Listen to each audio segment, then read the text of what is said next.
Welcome to the Fantasy Audiobook. Become a Superman and become invincible.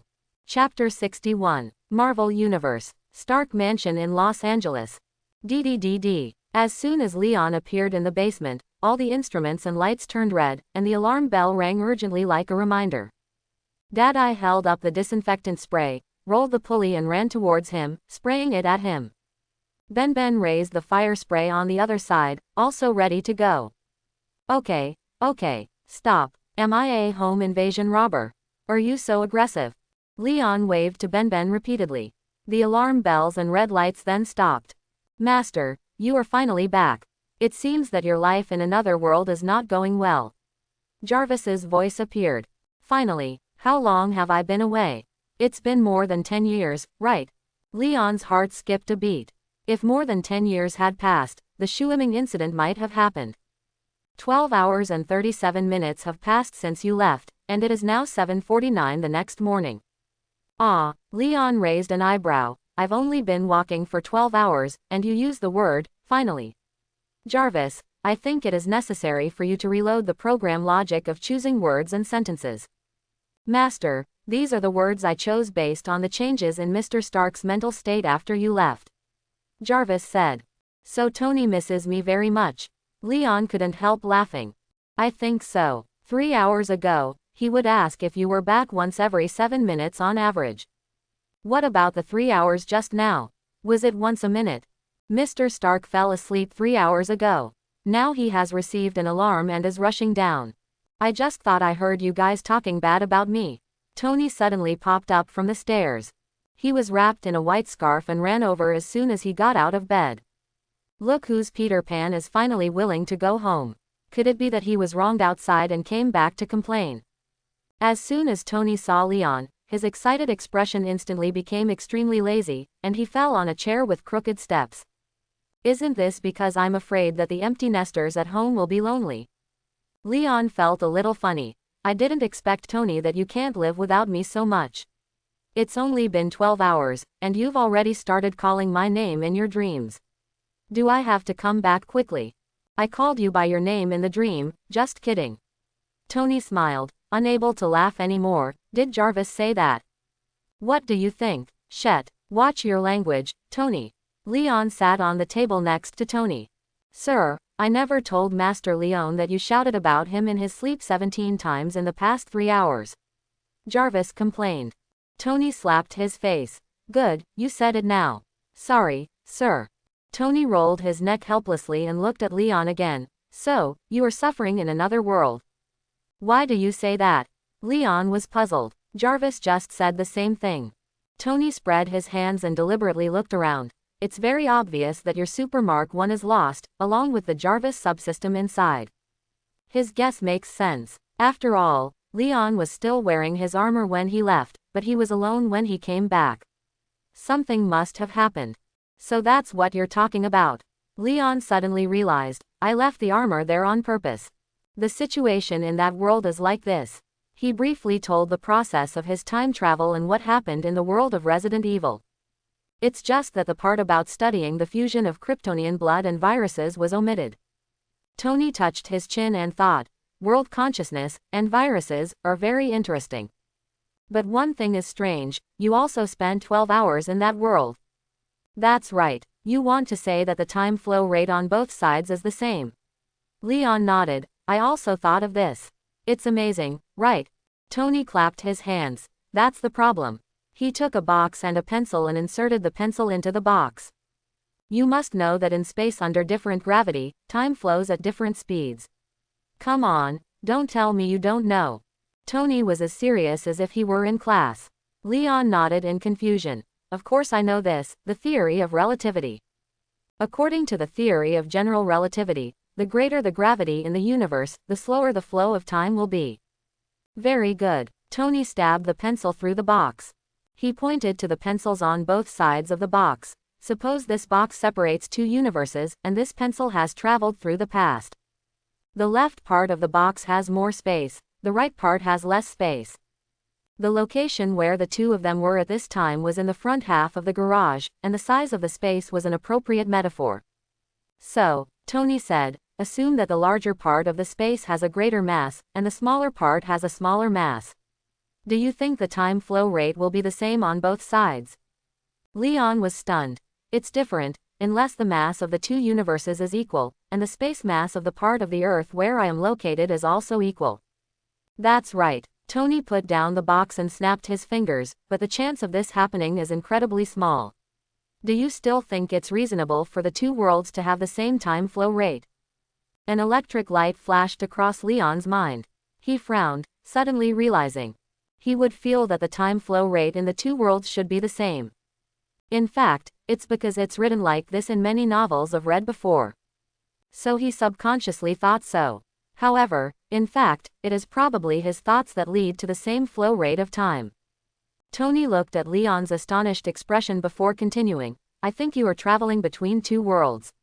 In fact, you are probably also traveling through time. It doesn't mean that our world will stop functioning after you leave. The huge universe will not stop and wait for you just because of your little energy. The truth of the matter is that when you came back, it was at this point in time. It is up to you to decide which time to cut into, the moment you leave or a period of time after you leave. And if you choose different time entry points, your own consumption may be different. You need to experiment with this a few times yourself. Tony once again felt the joy of educating his younger brother, and patted Leon on the shoulder proudly. You have to think more, it's not enough to have a good brain, you have to think more, kid. Tony looked like he was experienced. If he had a different cultural background, he would probably say that he has eaten more salt than Leon has walked. Leon looked at Tony helplessly. You're good this time, okay. He sighed. So Tony became even happier and hummed a tune. Okay, take your time and be proud. I will try to travel back in time now. Leon chose to let Tony be beautiful alone. Wait a minute. Tony stood up suddenly, his white scarf slipping off. You have to take me with you this time, it's just 1% of the energy, one more person doesn't matter. It's very dangerous. Don't be infected with the virus as soon as you go there. Leon glanced around and discovered that there was a triangular light on Tony's chest. Huh, you installed the reactor again. So, the new elements were successfully synthesized. Tony smiled proudly. Yes, it was synthesized 2 hours after you left. I call it potassium, what do you think? The corner of Leon's mouth twitched. How should I put it? It's pretty awesome. If Dad knew you named the new element like this, I would definitely get up and punch you. Sorry, the old guy has been cremated and can't get up. Tony has a talent for telling hell jokes. So do you want me to come with you or not? Well, I have to think about it. By the way, who just said that I don't like to think? Who is it? Who dares to say that to you? Why is this person so annoying? Tony pretended to look left and right. Leon finally agreed to Tony's request to accompany him. After all, the world of Resident Evil poses no threat to the two brothers. Even if you accidentally contract the virus, there are already developed vaccines and serum just in case. Just think of it as taking Tony on vacation. I remember the last family trip was when I graduated from junior high school. Tony Pepper, the three of them went to Dubai together. We agreed to travel, but ended up having a 3-day party at a villa in Dubai. He had just graduated from junior high school and almost graduated there again. Going to Biohazard together this time is just like making up for my high school graduation trip. Leon dialed Natasha's phone in his bedroom. Because before Tony leaves, he needs to install some recording equipment on the suit to record the process of time travel. So he had to wait a few more hours. While waiting, he suddenly remembered that a virus also appeared in the Iron Man movie. The name is Extremis virus. This virus can give the host super regeneration, super strength, speed and other extraordinary abilities. Some hosts also have the ability to create fire and electricity. This virus may be available and used as a reference for the development of S-virus. So Leon immediately contacted Natasha. What's the mission? As soon as the call was connected, Natasha got straight to the point. Why are you so straightforward? Can't it be that I want to care about the living conditions of my dear subordinates? Leon said harshly. It's not even 8 o'clock in the morning, and I really can't think of anything else that a man who just refused to pay me a salary 4 days ago would do if he calls me at this time other than arranging tasks. This Leon didn't expect Natasha to be so resentful. Okay, there is a mission. You said that I am in an office building in New York and the surroundings are safe now. Natasha said that no one eavesdropped on the conversation. Do we have a widow working undercover at Pioneer Technology? I need a virus called Extremis that they are researching. Leon stated his intention. Natasha was silent for a few seconds, seemingly looking up information. The widow codenamed Trish previously worked there as a mid-level researcher. She responded quickly. You can go to Tennessee to pick up the virus reagents in 3 hours, or I will send them to you in Los Angeles at 2 p.m. Natasha's work efficiency is sky high. Let me go, it's faster this way. Leon couldn't help but clicked his tongue. I have to say, the sisters are really amazing. Then you can spend more time drinking with them. They have been thinking about you for a long time. That's it, hang up. Natasha hung up the phone directly. Leon was stunned for a moment, threw his phone on the table, and curled his lips. It's outrageous for a subordinate to dare to bite his boss. 3 hours later, the former Red House safe house in Tennessee. Leon was taken into the house by Natasha.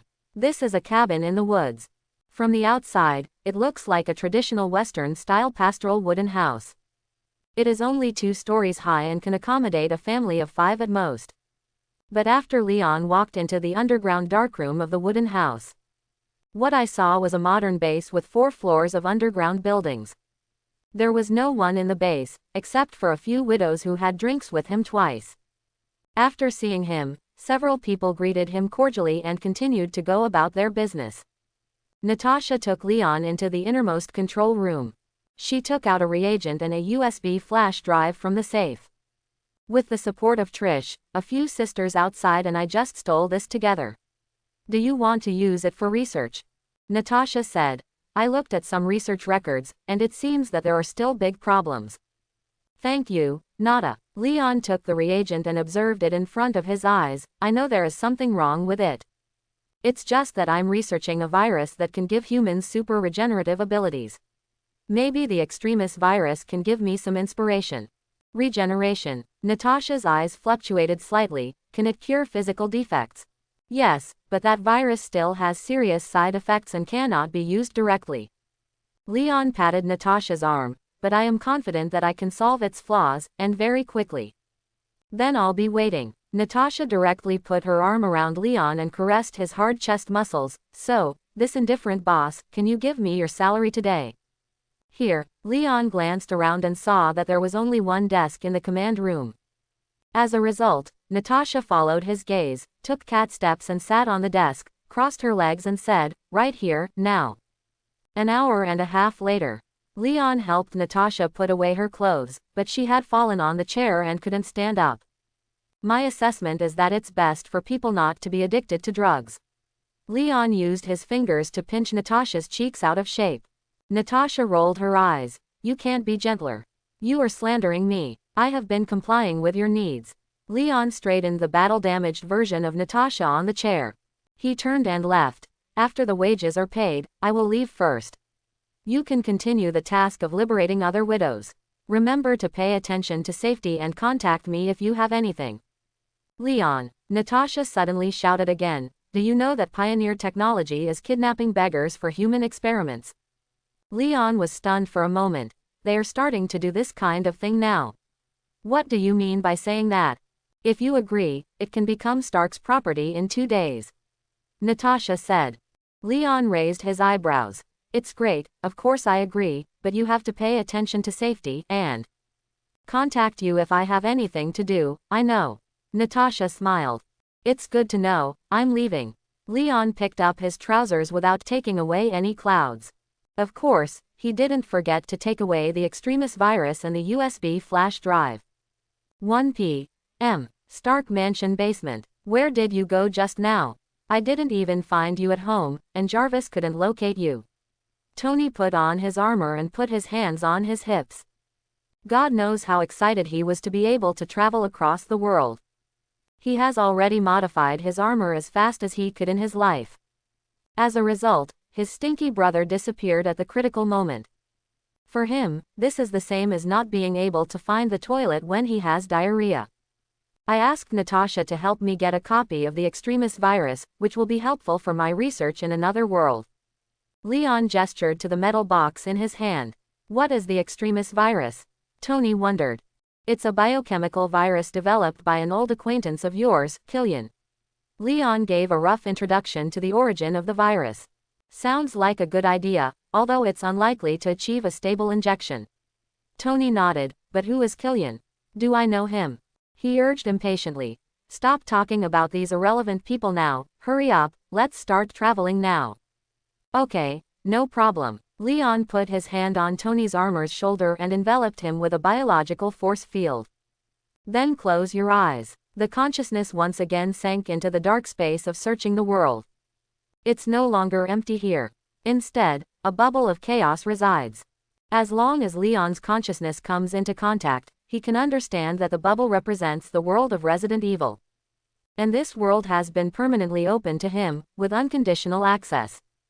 However, when he chose to travel back to the moment when he left Resident Evil, the energy requirement reflected by the shuttle ability is as high as 30% of the physical strength. A full 30 times that of his first time traveling. Leon tried to push back the time of crossing. I found that every day that passed, I lost 1% of my physical strength. It was postponed until the 30th day of his departure. It takes a lot of energy to return to the original 1%. Pushing back further, on the 31st and 32nd days, the energy required has not changed at all, it is all 1% of physical strength. Tony is right, Leon thought thoughtfully. To travel to a past time in the world, you need to pay twice as much energy. If you travel to the future, the energy consumption will remain unchanged. This is equivalent to saying that I have only been back for 6 hours, but 30 days have passed in the Resident Evil world. He tried to choose a time when he was still in the world of Resident Evil, which was the night of September 28. It turns out that that period of time cannot be selected. Even going forward, including the time when he had not experienced the biological crisis, he still had no choice.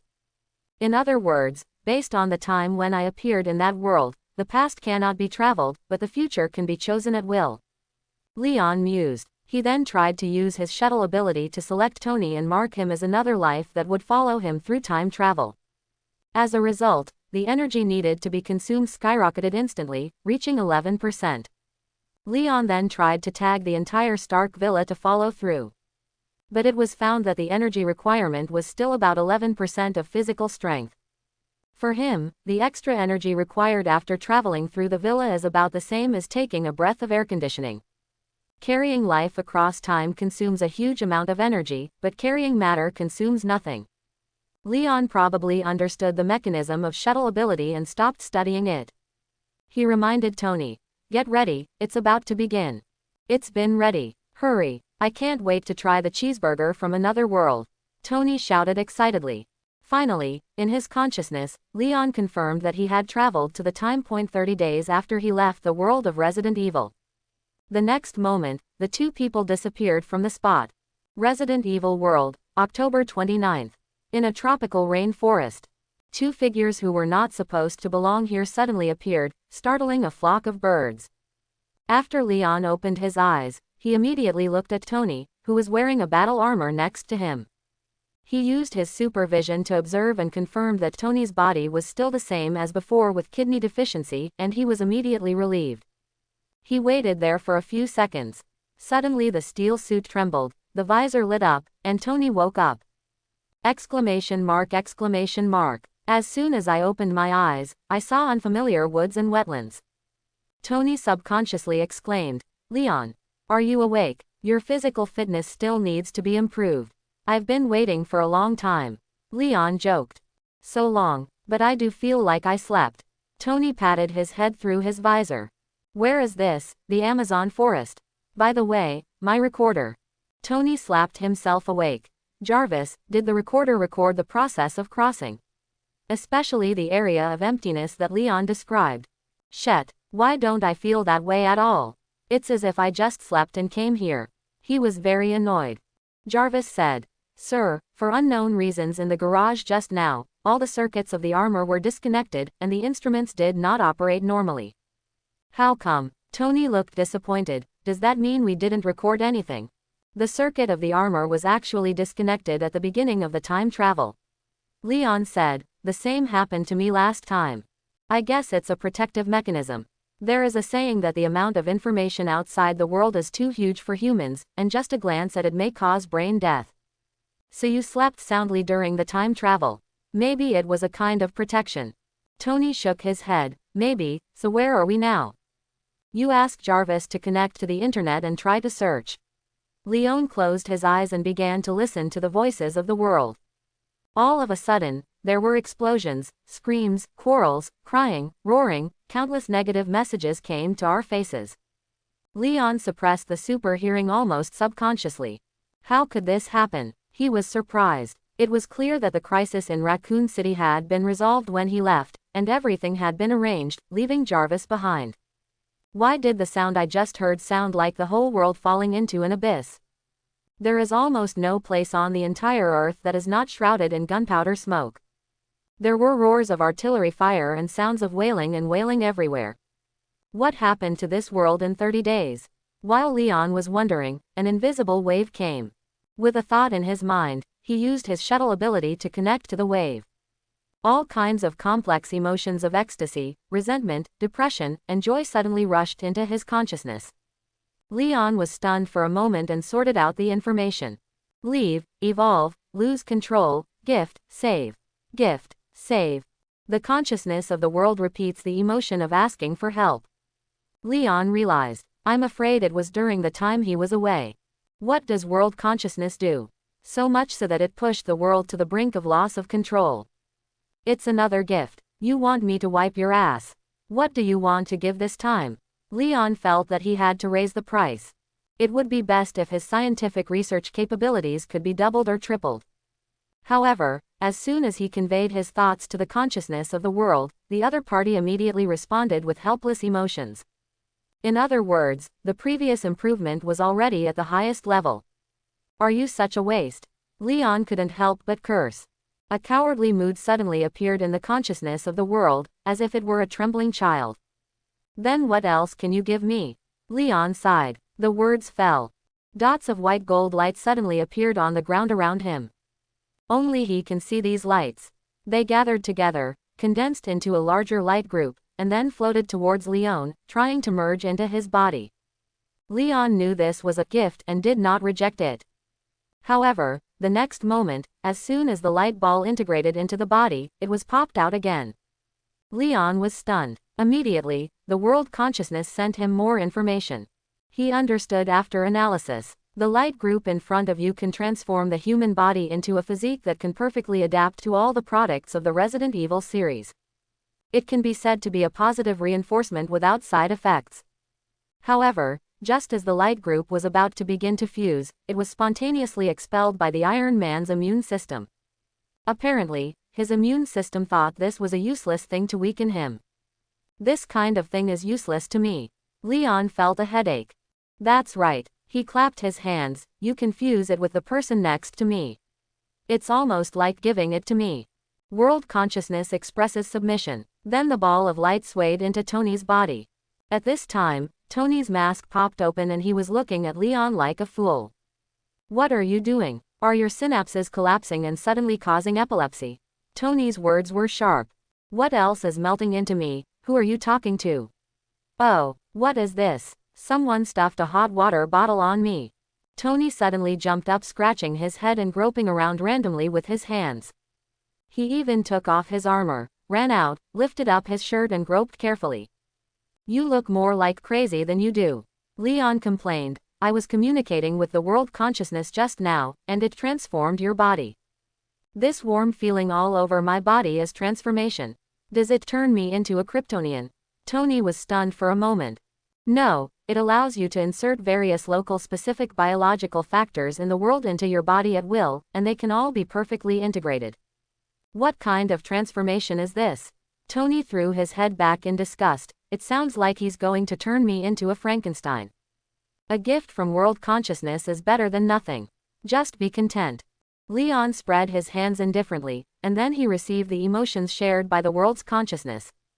Save, evolve, more. Well, there are subsequent performance rewards. Let's understand the situation first.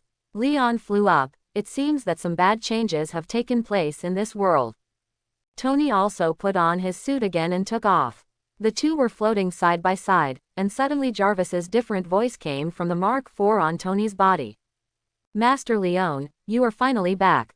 Jarvis's tone was always mechanical, but this time he seemed to be a little excited. Jarvis, are you connected to the subsystems on Super Mark I? Leon asked. What happened while I was away? Why is there a war all over the world? Master Leon, a lot of things happened after you left. I'm afraid it's hard to explain at the moment. It's okay, please keep your story short and focus on the key points. Leon motioned for Tony to fall back to the ground. After the two landed, Tony took off his armor and let Jarvis play freely. Things will start after Master Leon leaves. On the morning of September 29th.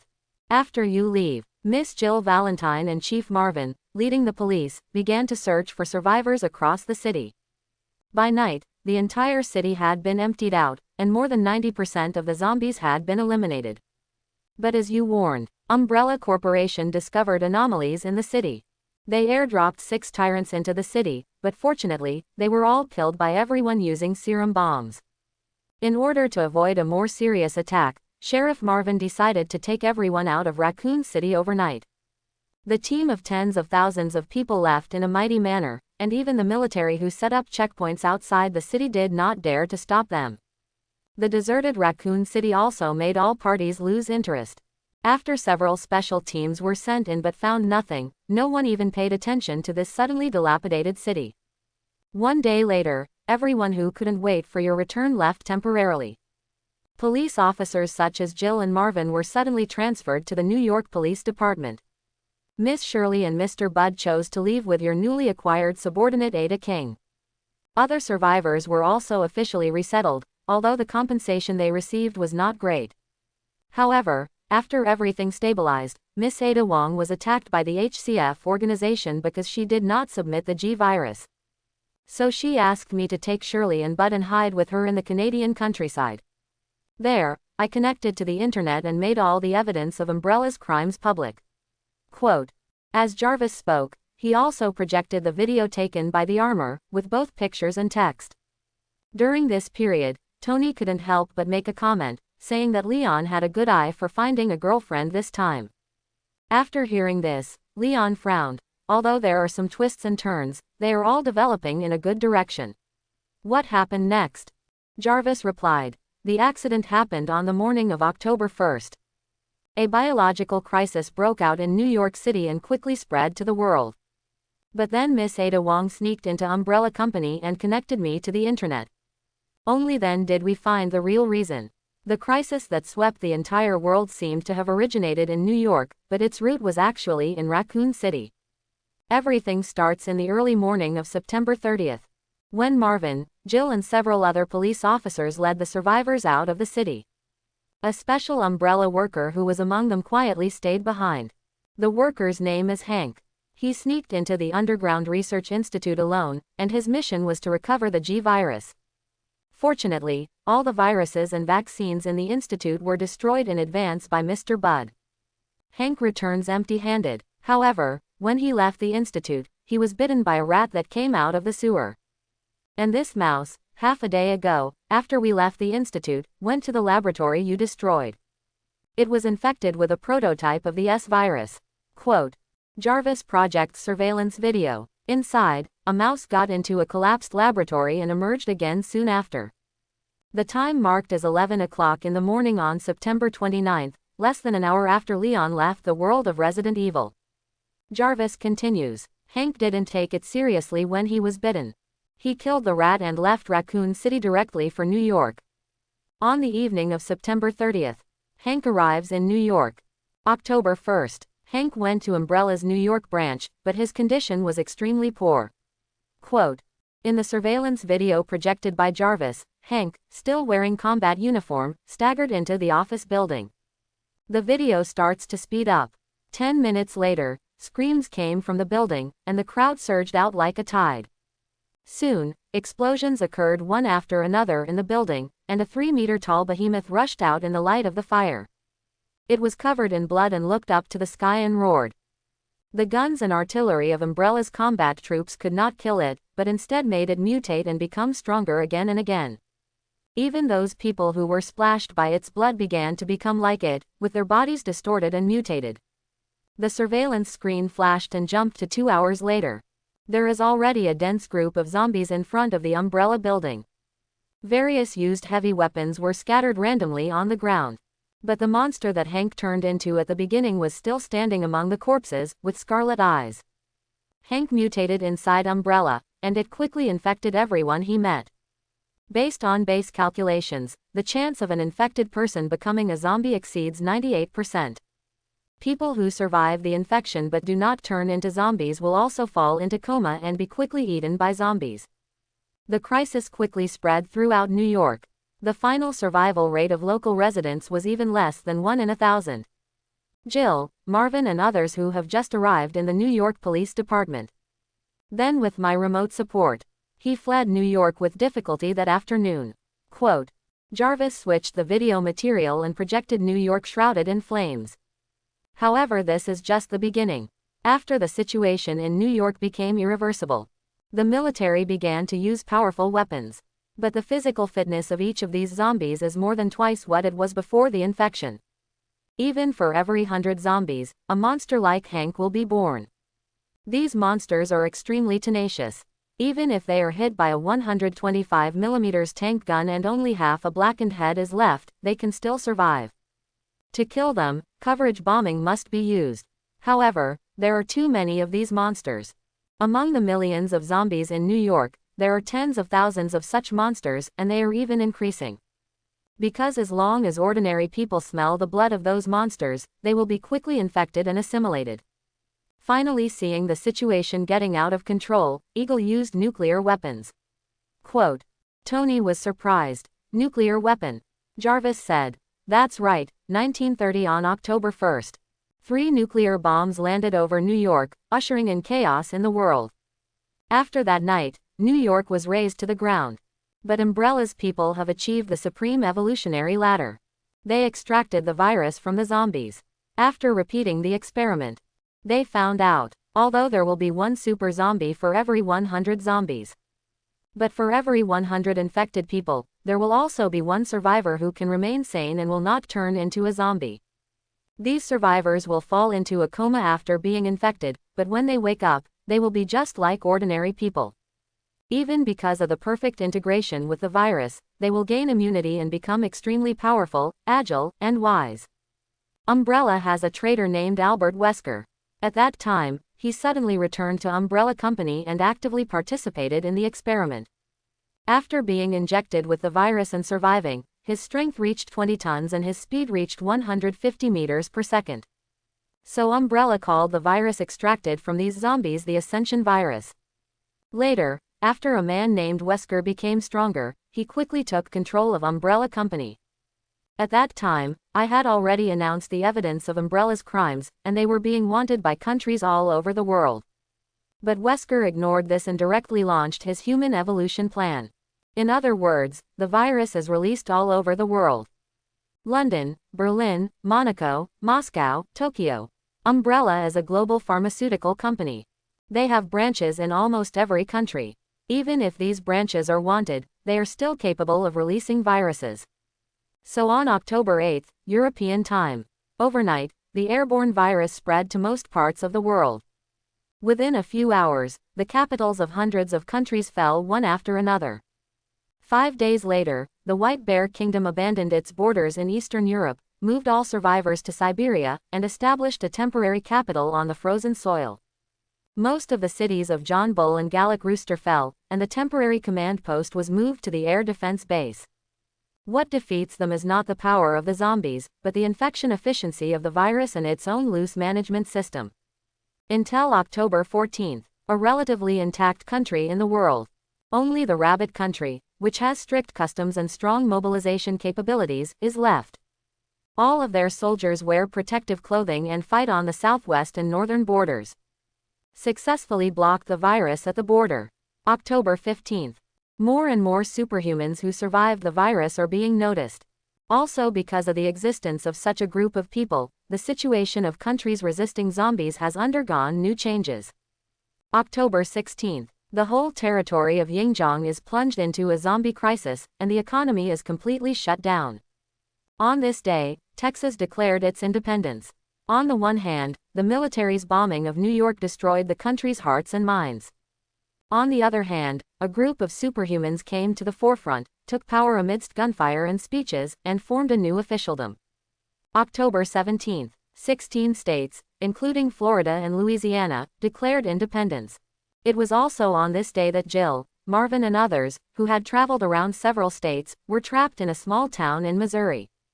After receiving the rescue signal, I rushed to help and eliminated the zombies around the town. October 18. With my help, Jill and others returned to Raccoon City, Colorado. At King Ada's request, I went to Canada to bring Bud and the others to Raccoon City. Everyone is together again. October 19. King Ada made the information he investigated public. Everyone learned that the Dengshan virus was actually the prototype of the S virus developed by Master Leon. That day, Jill took the initiative to ask me for the virus stock solution and injected herself in the wild. She survived, and because the injected virus is the original solution, she became a being stronger than ordinary superhumans, with a strength of over 30 tons and a speed of over 200 meters per second. October 23. Colorado declared independence under Jill's leadership, with its capital located in Raccoon City. By this day, most states and counties in the southern part of the country had become independent, with only 7 northern states still supporting the old government. October 27. A force called the Family holds the power of the old government of Eagle Sauce. They dropped a nuclear bomb each on Moscow and London, which had fallen. The reason is to eliminate zombies and save mankind. October 28. The White Bear Country dropped a nuclear bomb on Washington for the same reason of saving humanity, but the old government failed to intercept it successfully. In the early morning of October 29, that is, early this morning, the old official announced that a nuclear strike would be carried out on the temporary capital of the White Bear Country. The White Bear Country also announced that it would carry out nuclear strikes on the capitals of independent countries within the territory of Eagle Sauce. There are still 5 hours before they launch dozens of nuclear bombs at once. Quote, at this point, Jarvis finally stopped. But the trembling in Leonie's brain couldn't stop. He heard that his heart and liver were trembling, and he looked at Leon with extremely shocked eyes. Is this a virus you developed? Tony's pupils shook. You've only been here for 12 hours and you almost destroyed a world. Leon's face turned dark. I developed the virus, but I also destroyed it. I clearly destroyed all virus containers, destroyed the laboratory, and even used fluoroscopy to confirm that there were no living organisms around the laboratory. Not even a spider. Where did that rat come from? And what a coincidence. After it was infected, it didn't bite anyone. It just wanted to transmit the virus to Hank with great accuracy and kill him. This is the fault of world consciousness. It has ruined itself and wants me to wipe its butt. Leon finally understood the emotions shared by world consciousness before contacting him. Leave, evolve, lose control, gift, save. Gift, save. To leave means to leave. Evolution means that world consciousness should promote evolution. The emotional consciousness in this world is only superficial emotions, without logical thinking, thinking that he will never come back after leaving. So in order to continue to promote biological evolution around the world, as soon as he saw him leaving, he quickly chased away a mouse and ran to the ruins of the laboratory to breathe in the air there. After all, the prototype of the S virus can survive for 6 hours after it escapes. Leon probably evaporated some of it when he destroyed the container. But there are at most a few strains of the virus floating in the air, and even if you get in, you can leave unharmed. However, those strains of the virus were all inhaled into the mouse's lungs and multiplied crazily in its body. And after it finished sucking it, it immediately ran out of the laboratory, just to wait for Hank, the destined person. You said that this was caused by the world consciousness seeking death. Can you blame him? I really didn't expect that this world's consciousness is still a radical one. Leon rubbed his forehead. Forget it, let's go to Raccoon City first, and we'll see what we do next. Jarvis's subsystem notified Gil and others early. When Leon and Tony flew to Raccoon City, all their previous acquaintances were already waiting outside the city. Raccoon City today is very different from when he left. Circles of steel walls wrapped with wires and iron spikes surround the entire city. Thick coal smoke drifted over the city, and the smell was very pungent. As soon as Leon landed, Shirley jumped out from the crowd. "Brother Leon." The little girl jumped onto Leon with tears in her eyes and hugged him. "I've been worried that you wouldn't come back, but Sister Ada said you wouldn't leave us behind. You are finally back." Sorry. Leon rubbed Shirley's head. "I've been away for too long. I promise, I will take you with me if I leave again this time." On the other side, Jill and Ada Wong also came over. "You're talking about leaving just after you came back. Boss, why don't you kill that world consciousness before leaving this time?" King Ada was wearing a windbreaker and a band-aid on her face. Although she was embarrassed, she still looked charming. "Leon, welcome back. I didn't expect that world consciousness would cause such trouble. It's really hard to explain." Jill also looked complicated. She was wearing combat uniform, but her aura was different from before, a little more fierce and decisive. The experience during this period made her grow into a qualified leader. "Do you even think that our world is hopeless? Is there no way?" Jill pursed her lips and wanted to ask for help, but she couldn't. "Oh, don't talk about this, Mr. Leon. I didn't expect that the world would have become like this when we meet again, but you are still in such good spirits." "I'm really happy," Director Bard greeted with a smile. Jarvis had told them all the truth. Everyone present felt that the future was bleak. But this did not affect their gratitude to the sunny man in front of them.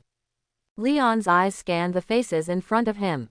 Marvin, Bud, Elliot, everyone is familiar to them. Obviously, in the past month, world consciousness has secretly helped. Otherwise, how could these people, who were all cannon fodder in the original work, survive a more serious global crisis? It's just saving a world, it's not a big deal. Leon opened his arms and hugged everyone. "Don't be so gloomy. I promise, children will still have quiet desks in the future, and the world will still have bright sunshine. Can I still solve the virus I created? Of course the world needs to be saved. Not just because of these people in front of me. And because the consciousness of the world came again just a moment ago, offering him a price he couldn't refuse. The power to control half of the world, plus the ability to lock genes themselves. Leon has not come into contact with the authority in front of him, so he can only say that he is very high-minded when he hears it. The latter gene has self-locking ability. The world consciousness is tailor-made for him, allowing him to actively control the stability of his own genes. With this ability, he will be more controllable when conducting research on Kryptonian bloodline. And in the future, it can also actively block its own genes to prevent the outflow of genes. The specific manifestation is that when the blood and hair leave his body, they will automatically lose all the genetic information that he does not want to flow out. This kind of ability is as important to Leon today as increasing its strength. To be honest, Leon doesn't want to wipe the butt of this radical world consciousness. But there is no way, it really gives too much. More importantly, these rewards can only be issued if Leon successfully saves the world and promotes biological evolution. Otherwise, world consciousness cannot give it even if it wants to. It gives rewards not based on what Leon wants, but on what it has. What do you mean? There was something called hope in the eyes of everyone present. Let's go in and say, "By the way, let me introduce you, this is my brother, Tony Stark. He's coming over for a casual look this time." Leon pointed to Tai Zuda beside him and introduced, and then everyone knew that there was a person in the golden and red armor, not another Jarvis. "So you are Mr. Leon's brother. I have admired him for a long time. Your brother is so great. You must be an excellent person too." A group of people immediately gathered around Tony and spoke well of Leon. Tony was so speechless that the corners of his mouth twitched. This is what he hates to hear the most. And these people got one thing wrong. They should say, "It turns out that Leon is your brother, no wonder he is so good." Tony decided that he must give these indigenous people from another world some shock from genius. The Raccoon City Police Department is now the capital of the Republic of Colorado. As the leader, Gil works here every day, or sets out from here to eliminate zombies. In the police station conference room, Bud, who is the director of the National Virus Research Center, and Marvin, the director of the State Administration of Security, and others are all sitting at the bottom. Leon, who was standing in the main position, felt a little disillusioned. To him, it was just a few hours of absence. As a result, the former little police officers and little directors all became national figures. Although this country has just been established, the population is only a few 100,000, and most of them are still huddled in the small city of Raccoon City. But it still makes people feel a little uncomfortable. The most important problem now is that we have no means to stop the nuclear bomb that is about to be launched by the White Bear country. From the side, Gil analyzed, in addition, the number of zombies migrating from other countries' territories is still increasing, and our defensive pressure has been rising. Especially the super zombies. Except for me and the steel armor, no one in Raccoon City can resist them. Nowadays, there are more than 40 countries in Yingzhang's territory. Nearly every state has a new official. What was once an exchange between states suddenly became an international negotiation. It's really weird. Gil looked at Leon. Leon has to make up your mind on what to do next. Let me think about it. The solution is actually very simple. I will destroy the nuclear bomb, and then kill the super zombies. Leon understood the general idea and made a decision directly. It takes great effort to achieve miracles. I will solve all these problems before tonight. But if you want to save the world, ordinary zombies are the biggest problem. Even if corresponding antiviral serums are produced, solving them will still be a long-term problem. For example, in Asan Kingdom, almost 80% of ordinary people have died or turned into zombies. Those nearly 1 billion zombies would have taken over the world long ago if they were not smart. What can ordinary people do to fight against them? Not to mention the zombie birds, zombie rats, and zombie insects that are now swarming around the world. There is only one way to reverse the situation. Leon put his hands on the table, study the updated S-virus and turn every ordinary person into a superhuman. End of the meeting. Gil stayed in the former director's office to handle matters. Marvin and others accompanied Leon around the city and then went to the Underground Research Institute. They had previously built a patio above the institute and built a new elevator that could lead directly to the facility gate. Everyone went down in the elevator.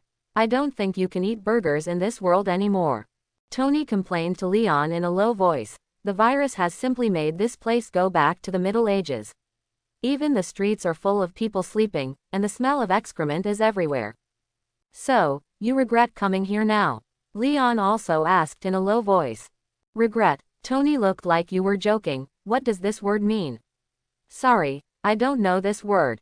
His big eyes were full of seriousness. Now that I'm here, I have to do something for this world, and I will treat it as washing away your sins. Don't be ridiculous. Can you blame me for this kind of thing? I didn't know that world consciousness could be so exciting. Leon retorted. It was indeed a joke just now, but I really have to do something. Have you forgotten? I am Iron Man, Tony emphasized. Okay, Iron Man, what do you want to do? Research a new armor here. Study your S-virus prototype. Are you kidding again? Your research field is energy, materials and machinery. Am I a joker? Quote. Let me ask you a few biochemical questions. Leon asked several questions in the biochemical field that he thought were relatively cutting edge, but Tony answered them all fluently. You actually answered all the questions. Why didn't I know when I secretly studied for a PhD in biology? Leon was surprised. Tony shrugged. After you said you wanted to study Kryptonian genes, I studied for a few days. Only a few days. Then you were really a genius. Do you think you are the only one who learns things faster?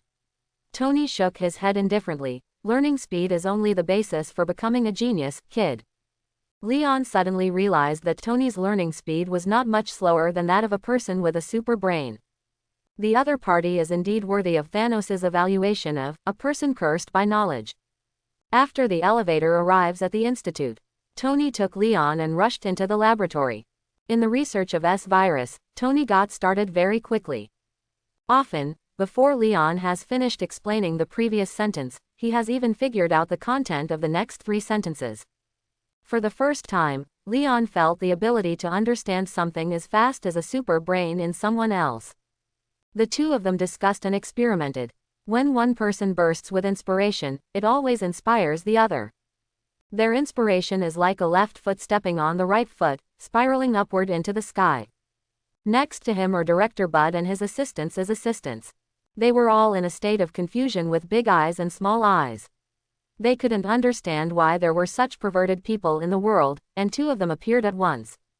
Half an hour later, a tube of orange reagent comes out. The S-virus prototype vaccine can form antibodies to block virus infection and can be effective through the air, but it will also eliminate the strengthening effect of the S-virus prototype. Tony touched his chin. That's enough for the moment. So, you come and use it for experiments on mice. Leon also held a bottle of golden reagent. The S1 virus has been successfully improved. The probability of mutation after infection has been reduced to 70%, and the strengthening effect remains unchanged, but it is still far from the final goal. He took out the suitcase he had brought. After opening it, take out the extremis virus and USB flash drive. Tony, first try to see if you confuse the extremis virus and the S1 virus. Leon took off his white lab coat and said, we need other reference materials to further improve the virus. I'll look for them and destroy some nuclear bombs along the way. Then you have to speed up. I'm afraid that in a few hours, even the perfect version of the S-virus will appear on this table. Tony stared at the golden bottle of virus stock solution intently. After in-depth research, he clearly realized that this virus can indeed be called the ladder of biological evolution. Being able to see such a creation, Tony felt that the trip was worthwhile. What's more, he feels that it won't take too long before he will create a truly perfect virus. By then, maybe their brothers can really promote the evolution of the entire world, which is exciting to think about. I hope so. I wish you could just create the final version of the S-virus. Leon is not worried about Tony's infection. With his special physique, Tony has no chance of turning into a zombie. No matter how contagious the virus is in the world of Resident Evil, it can only make him stronger now. Leon left the Underground Research Institute and soared directly into the sky. He accelerated in the air, rushed out of the atmospheric escape layer 5 seconds later, and floated in the universe. His sleeves fluttered silently in the void, and his supervision enveloped the world, locking on super zombies on the surface one after another. Judgment is coming. Like a punishment from heaven, 2 heat rays landed on the ground from outer space. For the Earth in this era, it is simply the most deadly space-based weapon in science fiction movies. The super zombies wandering aimlessly on the ground were suddenly enveloped by the blazing heat coming from the sky. The tens of trillions of cells in its body howled together and were bombarded into the most primitive molecules in an instant. The sky-reaching red light column plowed on the ground. Just like God holding chopsticks to stir up the world. Wherever it passes, the world crumbles and the ocean steams.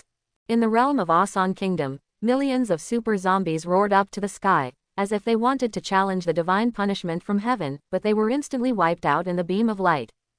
The whole world began to focus on these 2 pillars of light that were like divine punishment. Watch it sweep from the Pacific to the Indian Ocean. And it extends from South Asia to Africa. It also blasted through deeper ravines next to the East African Rift Valley. Wherever he passed, the sea parted and the clouds broke up, just like Moses stretched out his staff over the sea, and God parted the sea. When the whole world was plowed by 2 beams of light, the divine punishment that fell from the sky gradually faded away. The evildoers who caused trouble felt like they were falling into an abyss, and the refugees in dire straits were lying on their knees in prayer. They all believed in the existence of gods at this moment. But Leon's actions don't stop there. He spent 20 minutes to eliminate tens of millions of super zombies on the Earth. There are nuclear bombs waiting for him next. He twisted at the waist and dived into the Earth. People in this world don't deliberately use lead to block prying eyes. Leon glanced around and saw at a glance all the nuclear bomb storage locations on the Earth. He encountered mountains, seas and waters, and the base that could withstand nuclear explosions could not last long in front of him. A few minutes later, Leon used a biological force field to wrap tens of thousands of nuclear bombs from Eagle Sauce and White Bear, and pushed them into space together. Until hundreds of thousands of kilometers away from the atmospheric exosphere. Leon then uses heat rays to destroy all nuclear bombs. High temperature and high pressure induce fusion, brilliant fireworks explode in the universe, and invisible penetrating radiation and electromagnetic pulses spread in circles. Countless satellites were witnessing this scene together. Leon turned his back to the earth, his figure swaying in the firelight, like a god looking down on the heaven and earth, and everything could be picked up. When he turned back, he did not use the biological force field to cover his face. Half of his cheeks were illuminated by the firelight, and half of his cheeks were filled with sunlight.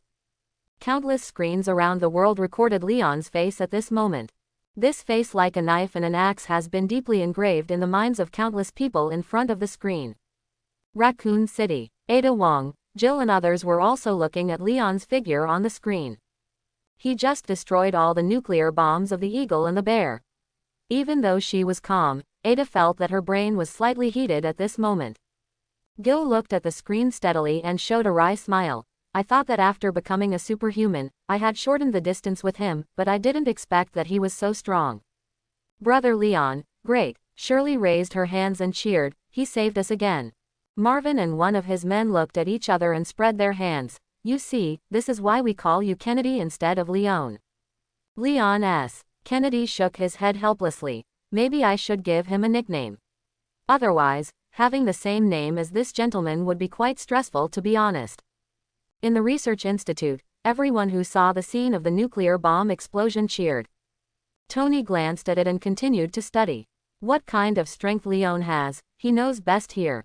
Next, there's Plaka Parasite and E-Mold. Leon dived into the earth again, and his figure disappeared from the sight of all satellites.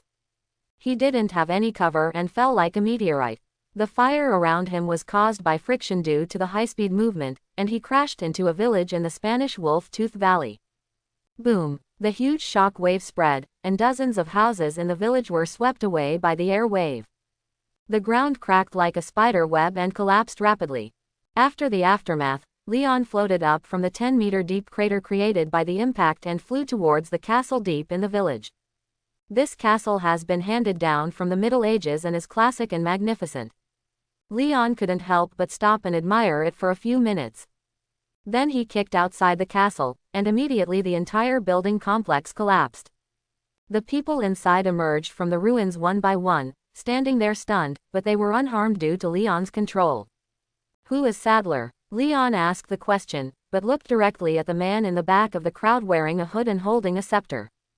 Osmond Sadler, the leader of the Illuminati cult, attempts to use the Plaka Parasite to control the world.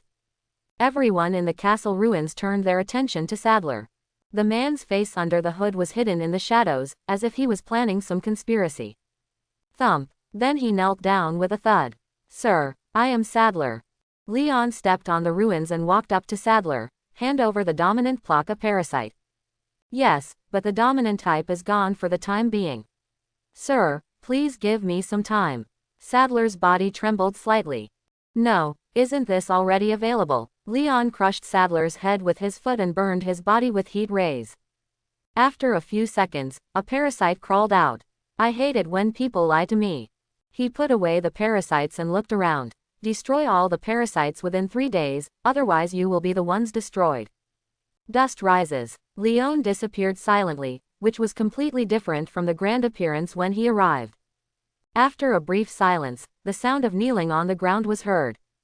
A few minutes later, Leon suddenly appeared in a village in Romania. With extremely fast speed and a biological force field, his movements appear as if he is teleporting. Same as the previous location.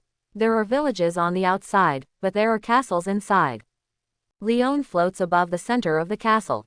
He observed for a week, found the cave where the fungus owner was, and plunged in. The solid mountain was penetrated as easily as tofu. A huge mold aggregate entrenched in the cave appeared in front of Leon. That's the fungus owner. The appearance of the fungus owner is like a baby, and the color is almost pink. The whole body rises and falls as if it is breathing. Leon could even hear the vitality rhythm in its body, as billions of mycelium were transporting nutrients to it. This is the third type of evolutionary key in Resident Evil, mold. Leon took out a syringe, inserted it into the host, and pulled out a tube full of mycelium. After he put away the test tube, he shot out heat rays from his eyes, burning up the huge bacteria owner in a few breaths. Ah, Who destroyed the fungus master? As soon as the fungus owner was burned to ashes, a harsh howl came from outside the cave. This reaction was as fast as unplugging the internet cable of a girl addicted to the internet. As soon as she pulled it out, she started crying and howling. Leon was unmoved, blasting open the cave dome with one punch, flying into the air, and continued to destroy the mycelium. How dare you? Stop it! The woman who had been howling before was approaching quickly. That was Miranda, the earliest infected person of the mold and the owner of this territory. Behind her was a group of dark people. There are men and women, some who look like humans and some who don't. This is all a bunch of guys infected with e-mold. Leon's purpose is to destroy mold.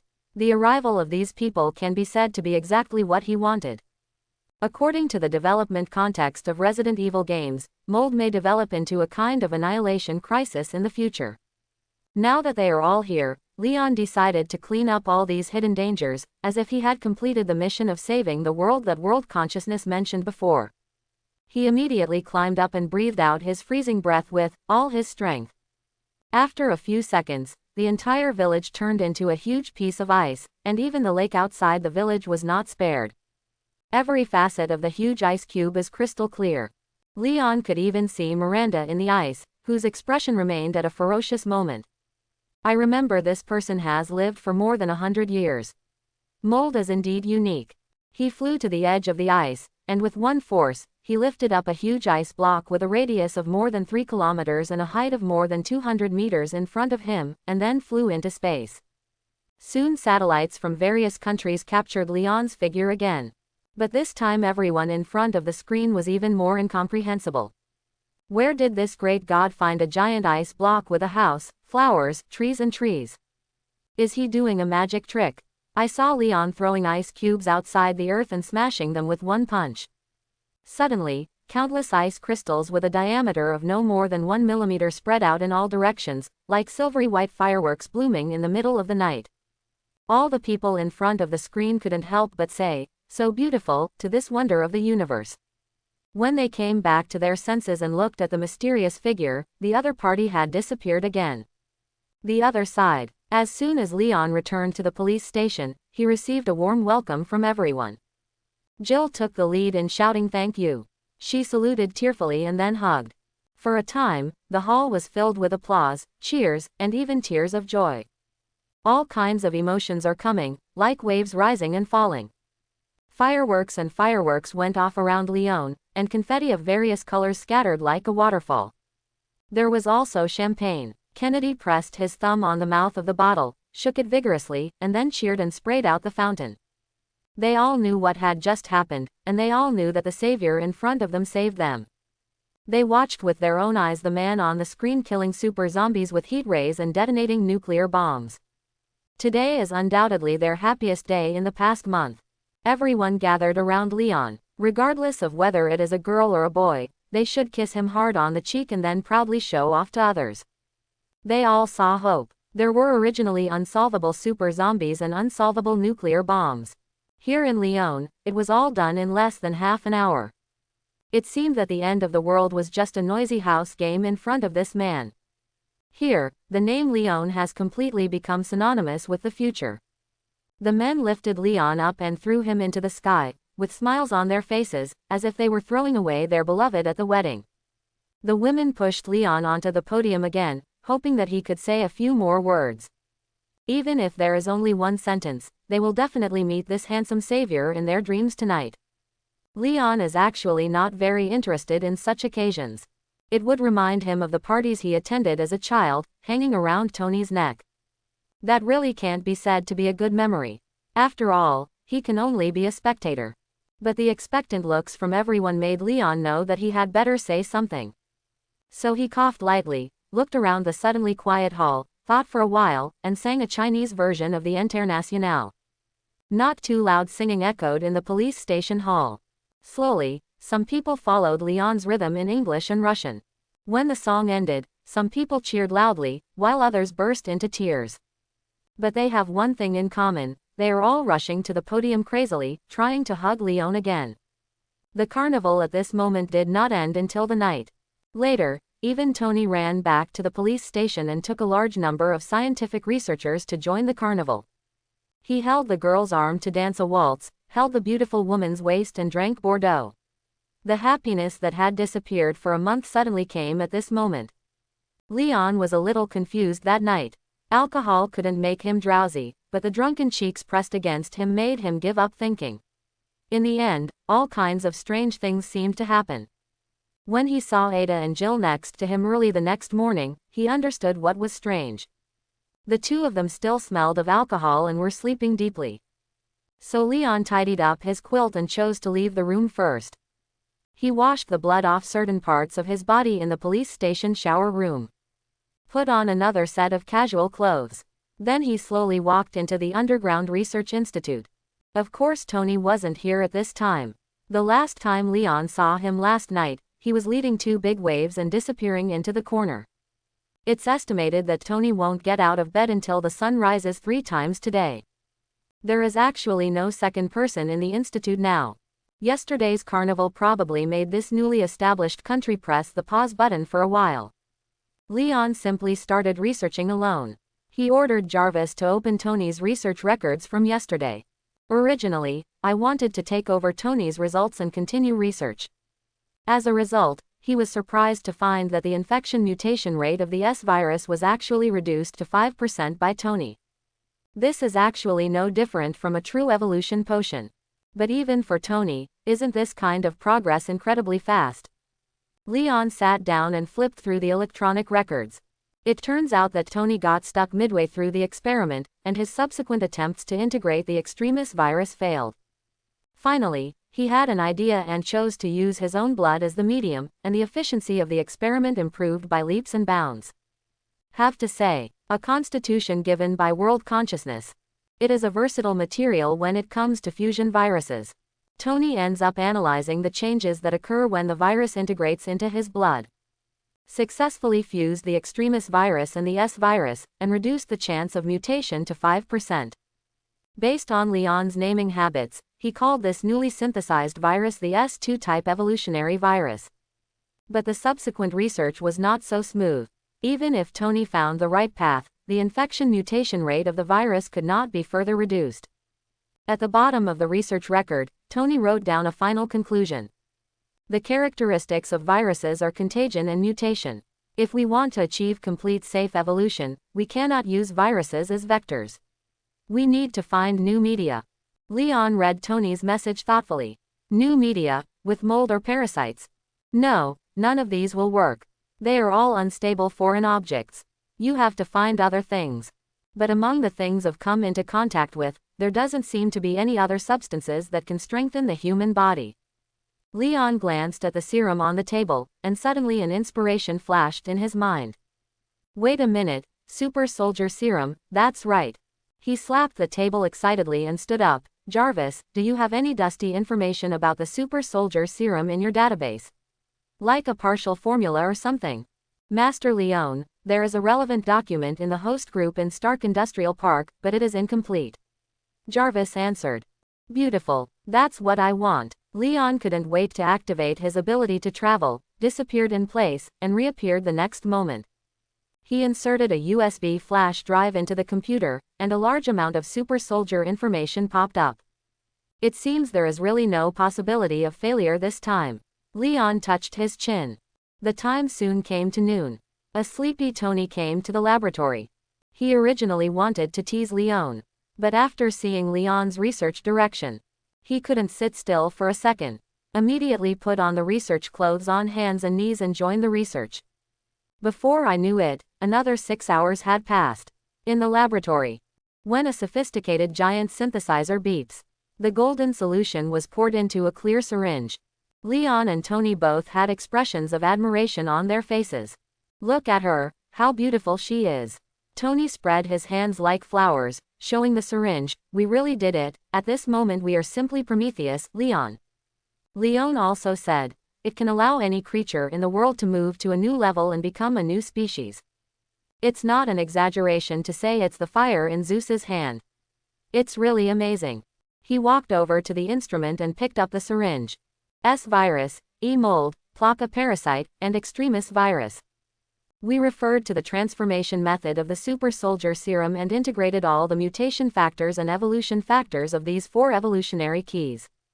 Today's new reagents are not contagious and have no sequelae, they are just a ladder of evolution. After the injection, not only the strength, physique, speed, and brain will be super enhanced in all aspects. Individuals will also gain virus immunity, super regeneration, limb extension, bacterial control, blood parasitism and manipulation, and the ability to control temperatures of thousands of degrees. Besides perfect, it's hard to find another suitable word to describe it. So how should this serum be named? How about calling it SS-type enhanced serum? After all, it was born out of the S virus. Leon combed through the characteristics of the new serum with his fingers and finally made a proposal. Tony thinks the name is neither good nor bad, it feels like it's nothing new. It's already so awesome. How about calling it Super Soldier Awesome Plus Size Serum? We've already surpassed that old guy Howard. No, I shouldn't have high hopes for your naming skills. I've decided to call it SS-type enhanced serum. Leon felt that Tony's name was inferior. What you're doing isn't that good, you're looking like a cheap industrial mass producer. Tony immediately retorted. But it's up to you, it's your serum anyway. And, don't tell me that you really plan to spread this serum to every area on the earth. Tony frowned. That will inevitably lead to more crises, more conflicts and contradictions, you must know that. Of course it's impossible. Leon took out 2 syringes. Have you forgotten our previous research results? He put the 3 reagents on the table and explained them separately. Look at these. This is the SS1 type enhanced serum that only incorporates the characteristics of the S virus.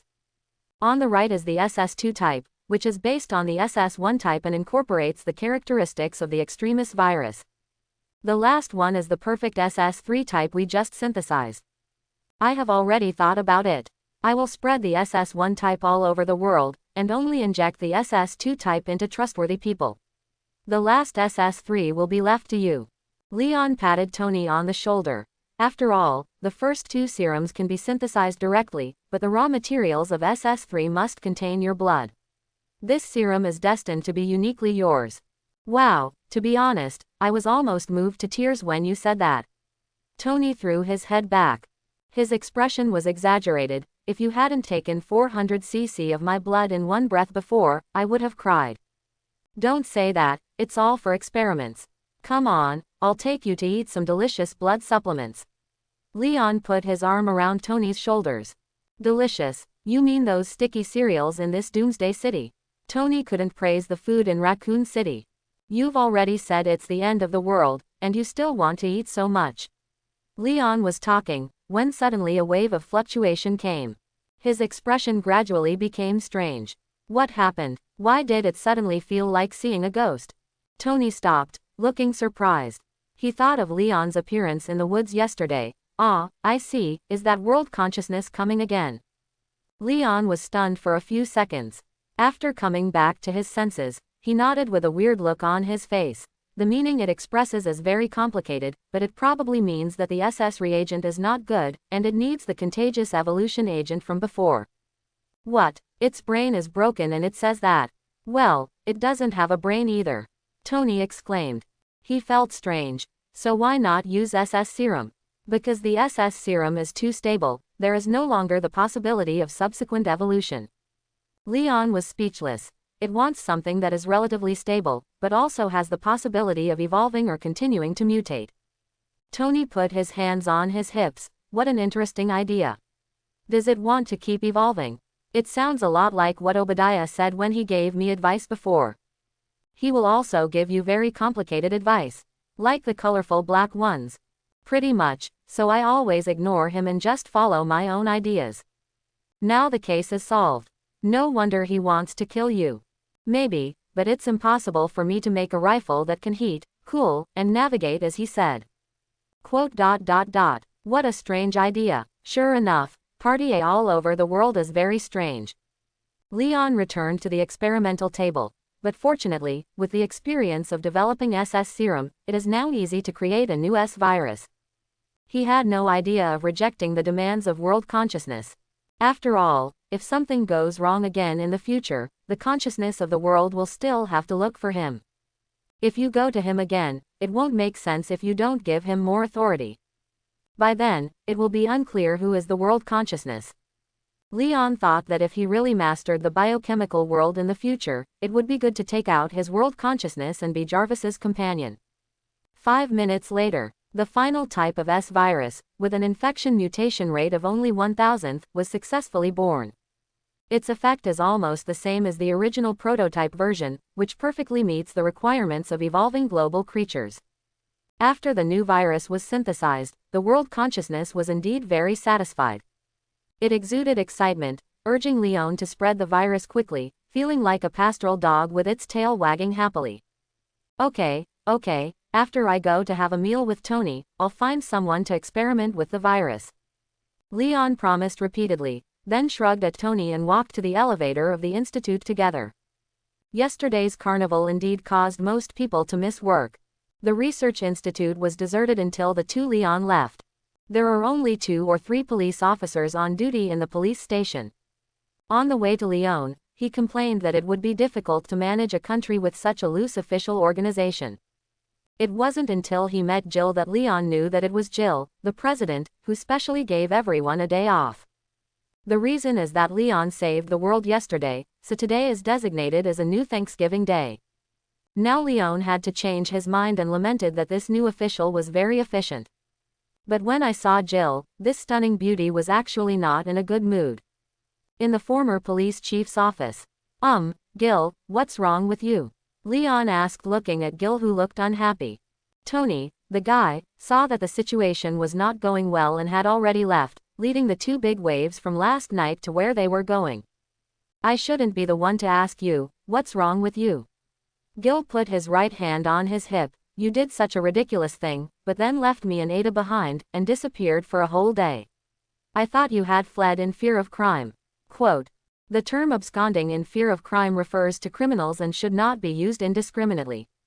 Leon corrected. It was obvious last night that you 2 drank too much and argued and decided to be together. You can't blame me. Actually, it's not that you drank too much. You can only be considered tipsy, and you were rushing to do bad things in the name of alcohol. He added. Jill blushed and turned away her cheeks. Even if you do, you can't leave us 2 behind. I didn't abandon you. I tucked you in when I left.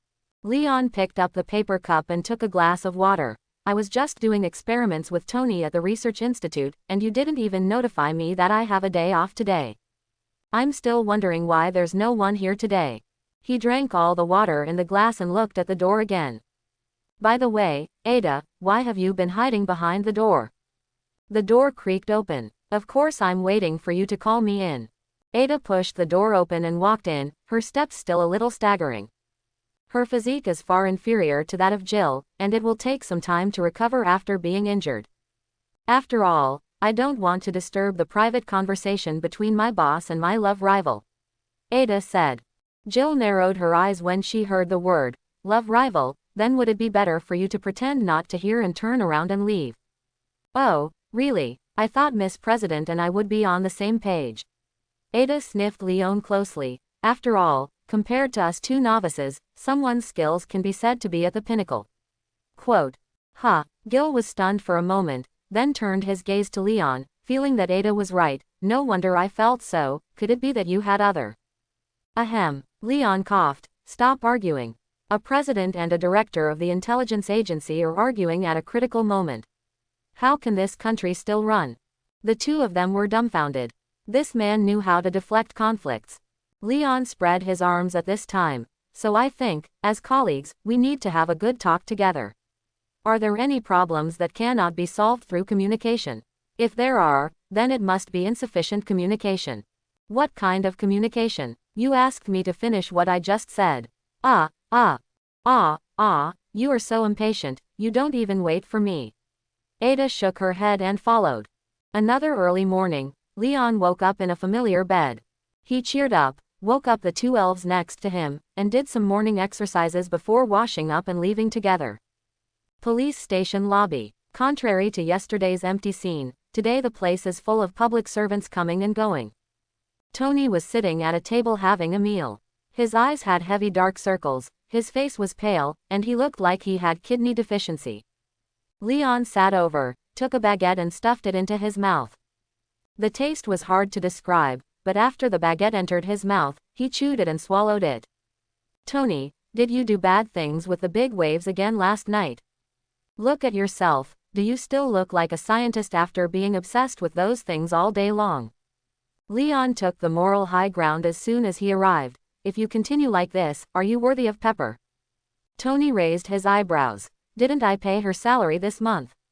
I even gave her strawberries a few days ago. Please, she's not even my girlfriend yet. Why can't I feel sorry for her? Pepper is allergic to strawberries, Tony. Leon's face straightened. Tony nodded and ate a baguette with milk. That's right, so she scolded me seriously after receiving the gift. Then you should scold him. Leon saw that Tony was eating well, and he couldn't help but take another bite of the baguette, but it was still tasteless. What about you? Do you think I don't know what you were doing after the show 2 days ago? Tony deliberately elbowed Leon. Are you worthy of the agent's sister in your fortress? She is my subordinate, thank you. Leon took the paper cup and poured half of Tony's milk over. Oh ho, subordinate. Tony nodded. He raised the milk and winked. Here, give me a drink. There's really nothing I can do about you. Okay, let's toast to your big wave. Leon clinked his glasses and drank up all the milk. But I still want to remind you that when engaging in continuous high-intensity combat, you must first pay attention to your body. Leon patted Tony's arm and stood up. We are not the same. If it hadn't been for the blood draw yesterday, I would be fine now. Tony tried to defend. So it's different. If I took the blood, I'd be as active and lively as ever. Hey, your body is amazing. Tony looked at Leon's leaving back and curled his lips. He was silent for a few seconds, biting the baguette in his mouth, and suddenly stood up and walked towards the research institute. No, I have to complete the in vivo experiment quickly and then inject the serum. This is a different world. We can't let this kid be arrogant alone. On the afternoon of October 31st Street, Raccoon City Police Department conference room. You said that you have already researched a virus that has only a 1,000th chance of mutating after infection. Jill stood up suddenly in disbelief. Are you serious, Leon? It's not just her. Everyone in the conference room stood up. All kinds of surprised and anxious eyes turned to Leon and Tony in the main seat. That virus that has left scientists all over the world at a loss. It was actually successfully conquered by these brothers in 2 days. Now even if someone shouts that Stark is God, they will probably believe it. There's no need to be so excited. Everyone, I understand you must be thinking now, wow, was this a joke God played on me when I woke up today? Tony pushed Leon aside and performed alone. But this is the fact. I promise in the name of Iron Man that the end of the world is over, and it will end from today. He opened his hands exaggeratedly, as if he wanted to embrace the whole world. But no one in the world responded to him, because everyone's head was knocked unconscious by the sudden pie. Ahem, shouldn't you do something now? Tony posed for a few seconds and awkwardly waved his fingers, for example, cheering, screaming, and carnival. Everyone in the conference room woke up from a dream, shouting to fulfill Tony's wish, rushing up to throw him into the air, and chanting, Iron Man, over and over again. Leon quietly retreated to the corner, looking helplessly at the old man who was being thrown up and down, smiling broadly and shouting to lift him up higher. Your brother and you have somewhat different styles. King Ada stood aside. That's how he is, he has a strong desire to express himself, Leon said. That's not what I'm talking about. Didn't you realize that you also have a strong desire to express yourself?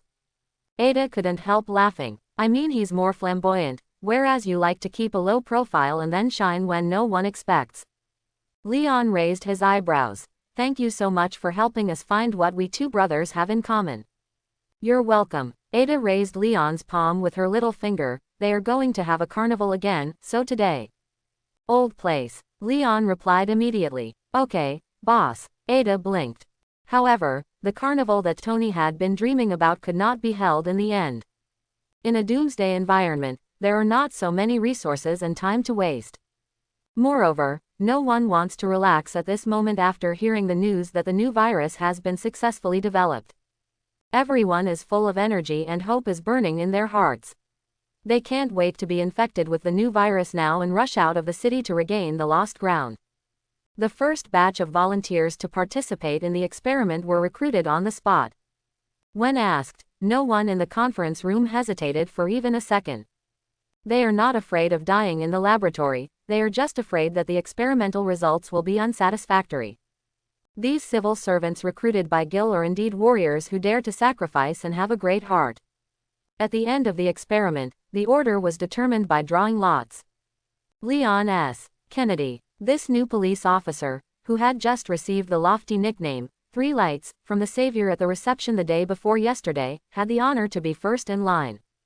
Half an hour later, in front of a closed laboratory in the Underground Research Institute, dozens of people stared at Kennedy on the other side of the high-strength glass. He was tied to the test table, and his body was filled with tubes for injecting nutrient solution. Leon, who was wearing protective clothing, injected the final form of the S virus. Watching the golden virus liquid being injected into Kennedy's body, the volunteers lining up outside clenched their fists one by one. Sangwon, come on, hold on, you can definitely do it. Sangwon, you can't fail to be given such a title by Mr. Leon. At the cocktail party the day before yesterday, Kennedy shyly asked Leon to give him a nickname. After thinking seriously, Leon said that Kennedy combines highlight, sunshine and low light into one, so it must be called Three Lights. So Kennedy's nickname was decided. After the cocktail party, he has been proudly calling himself Three Lights Kennedy. This nickname also made everyone in the police station envious. Now every day when they see Kennedy, they put their arms around his neck and say something bitter. In the laboratory, after the virus was injected into Kennedy, after a brief period of calm, his veins suddenly stretched all over his body, his muscles swelled, and he let out a shrill howl. His waist was still lifted hard by the steel shackles, and he was about to break free of the shackles. At this moment, Leon quickly pushed him back to the test stand. No matter how he screamed and screamed, his expression remained unchanged. Kennedy screamed like this for 7 minutes, and people outside the laboratory were also in fear for 7 minutes. After Kennedy calmed down, Leon observed with his clairvoyance eyes and then used his hands to squeeze the opponent's bones and muscles. Okay, the experiment was successful, the virus was strengthened smoothly, and there were no signs of mutation. Next one. Leon made a summary, then lifted up the much heavier Kennedy and placed him on the bed outside the laboratory. At this moment, everyone couldn't help but jump up and scream and cheer. The next experiment was much smoother. With the lessons learned from Sangwon Kennedy, everyone was mentally prepared. Soon, Marvin, Elliot, Fatty, Carlos and others were injected with the final form of the S virus one by one. And all of them were strengthened successfully, and no one mutated. In order to improve efficiency, they also joined Leon's work and helped inject the virus. At night, all personnel in the Provisional Government of the Republic of Colorado have completed the virus injection. Among more than 1,700 people, only one person was infected with the mutation, but he also recovered after being injected with antiviral serum. For the poor man who had this happen, Leon could only say good luck to him. Because people escape from the mutant ending by injecting antiviral serum. Antibodies have been produced in the body. A second virus enhancement will no longer be possible. Therefore, in the next era of global evolution, these people are destined to become the abandoned children of the era. If we really want to find the culprit, we can only let them blame the world consciousness. Arrange for all people who have been strengthened by the virus to stay in the Institute for Isolation and Observation. Leon returned to the laboratory with Ada, Jill and Shirley. This time, he injected the three of them with SS2 serum that incorporated the characteristics of the extremis virus. After serum injection, all three have super regenerative abilities. Except Shirley, who is still growing. Gil and Ada have become supermen with a strength of over 40 tons and a running speed close to the speed of sound. And in the coming period, their physical fitness will continue to increase. But what surprised Leon was, after hearing about World Consciousness's choice of evolutionary potion, the three of them all expressed their understanding. They actually feel that they should not stifle the possibility of the world's continued evolution. This made Leon couldn't help but reflect. Did he misunderstand the world consciousness too deeply? Maybe the other party was not that radical after all. In the following days, the Stark brothers observed and confirmed that all those who had been successfully strengthened showed no abnormal symptoms. The temporary government formed by Gil began to spread the final form of the S-virus throughout the city. For those who are willing to accept virus enhancement, the official will provide a complete set of services. People in the city clearly have faith in the interim authorities. As soon as the announcement was released, the registration location became crowded. Some people even call Jill the goddess of victory, shouting that they are willing to do anything for the goddess of victory. In the past month, Jill has been at the forefront, blocking the deadly attacks from super zombies for everyone. She has achieved what people want in this country. The other side, while the virus strengthening work in Raccoon City is in full swing. Leon and Tony also completed the injection experiment of SS3 serum. Chapter 71. Underground Research Institute. Although everything is normal in the mouse experiment, Jarvis calculated that the probability of an accident is less than 1 in 10,000, and all your clones have been successfully strengthened. But are you sure you want to do this? Tony, this matter is risky, you have to think about it carefully. Leon repeatedly emphasized to Tony that there were risks in injecting SS3 enhanced serum. To ensure risks are minimized, he even found Umbrella's cloning technology before cloning experiments were performed. Until an hour ago, the 10 unconscious Tony clones had successfully completed their strengthening and were destroyed. He only agreed to Tony's real appearance this time. Okay, I'm very sure. Tony was already lying down on the test table. He buckled himself into metal rings and a waist restraint. You know, you are like the second Pepper now. No, Pepper will not clone 10 of me and kill them one by one. Tony nodded at the instrument on the side. In short, I have never seen Leon who is so hesitant. Where is the decisive, brave boy from before? He is not a person who is frightened when he sees his brother lying on the test bed. This is what I decided to do and what I have to do. I also have something that I am determined to pursue, Leon. So let's get started. Tony leaned on the cold countertop and took a deep breath. Don't hesitate anymore. Leon looked deeply at Tony, nodded, controlled the instrument, and injected the SS3 enhanced serum into Tony's body. The serum works very quickly. The syringe didn't even reach the bottom, and Tony, who had looked determined just now as if he wanted to sacrifice his life, began to scream. Leon suppressed the unbearable feeling in his heart and signaled Jarvis to record a video to record Tony's misery. If the reinforcement is successful, this is black material. If the reinforcement fails, sorry, it is impossible to fail to strengthen. The SS3 serum incorporates too many evolutionary factors, and the strengthening process after injection takes much longer than the final version of the S-virus. Leon watched with his own eyes as Tony's body turned red and was burned to char by the extremely high body temperature. Then the coke brittles and breaks apart, revealing Tony with pink skin like a newborn baby. The wound on his chest also healed as before during this process. But that's just the beginning. The blood rushed like a sea under Tony's skin. The bones cracked and shrank with creaking sounds, accurately snapping together into a perfect structure. His muscles first swelled like air, and then gradually tightened to the most suitable shape. Every muscle line is becoming perfect, and his streamlined body is second only to Leon. Even his height increased by 10 centimeters. It's over now. This old guy will be even more powerful in doing bad things in the future.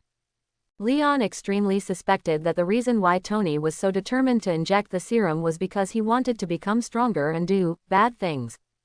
The reinforcement continued for 2 hours. After it was over, Tony directly broke open the restraining metal, jumped off the test platform and went straight to the cafeteria. An hour later, Tony, who had eaten food for 10 people, completed the physical fitness test with the help of Leon.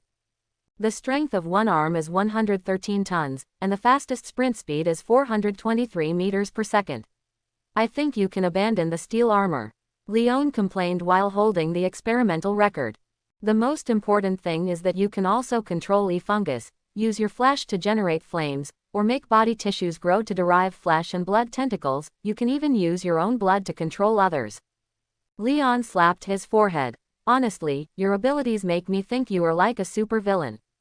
You, Tony yelled with a smile. One of his hands is burning with flames, and the other is controlling the movement of a group of mold, with a radiant look in his eyes. This is indeed the ladder of human evolution. Leon, are you sure you don't want to inject? Leon shook his head.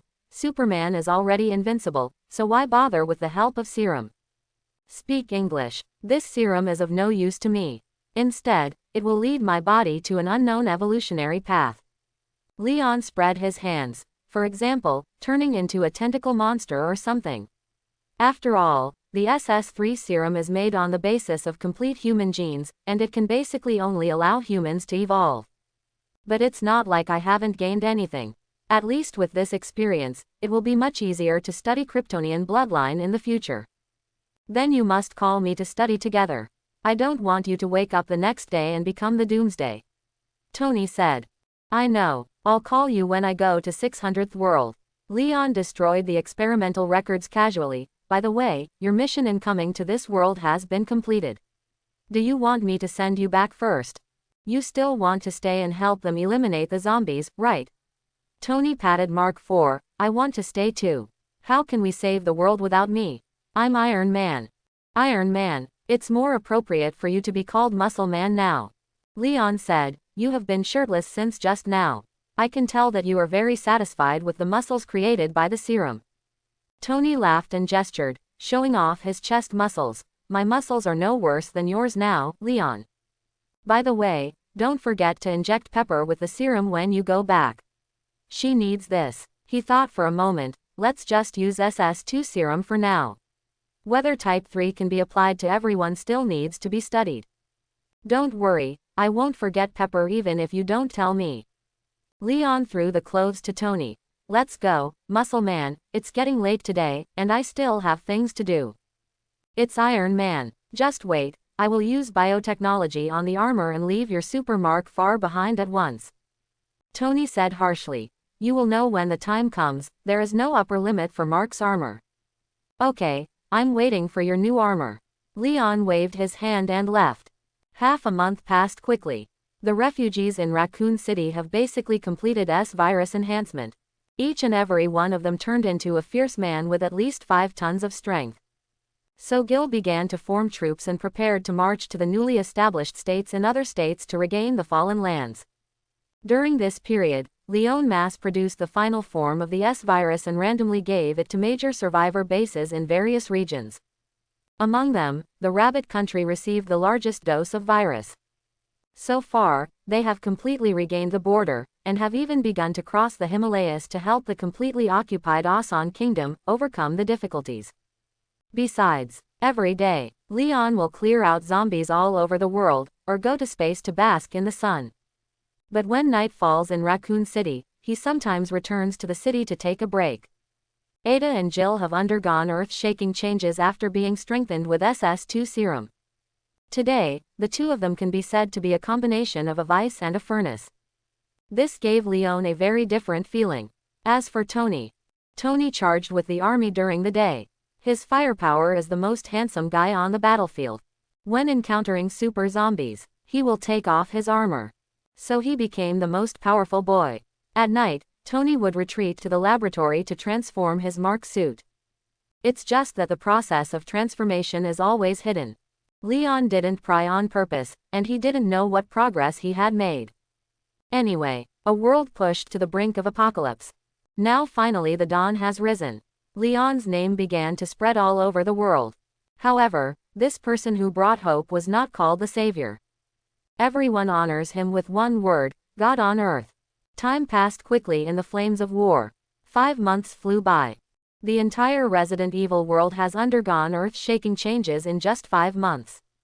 November 15th. Gil led the troops to regain the entire territory of Colorado, and the zombies in the territory were basically cleared. November 30th. Jill's troops successfully recaptured 4 states south of Colorado, including Texas. The number of new humans in the territory who have successfully been strengthened by the virus has increased to 1 million levels. December 25th. In addition to the old officialdom and the 7 states under its rule, the rest of Eagle Sauce's territory fell under Jill's command. The number of new humans reaches tens of millions. December 26th. After the old government spent its last Christmas, it surrendered to the Republic of Colorado. Eagle Sauce is unified throughout the territory. January 1, 1999.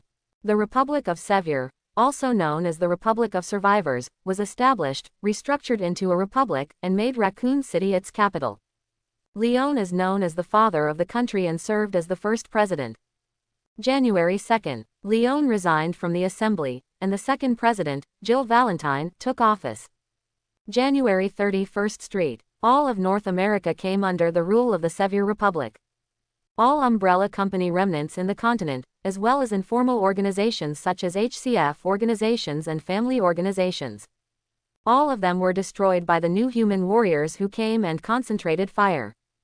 Among them, Wesker, the leader of Umbrella Corporation. He was even punched into the wall by Jill and could not be pulled out again.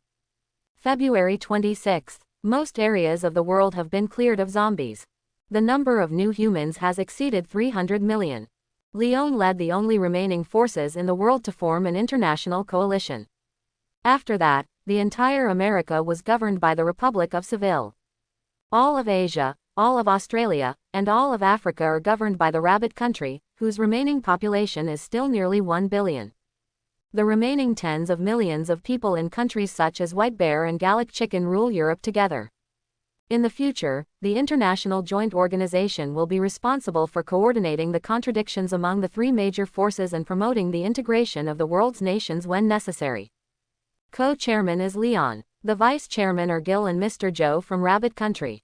At this point, the months-long apocalypse comes to an end.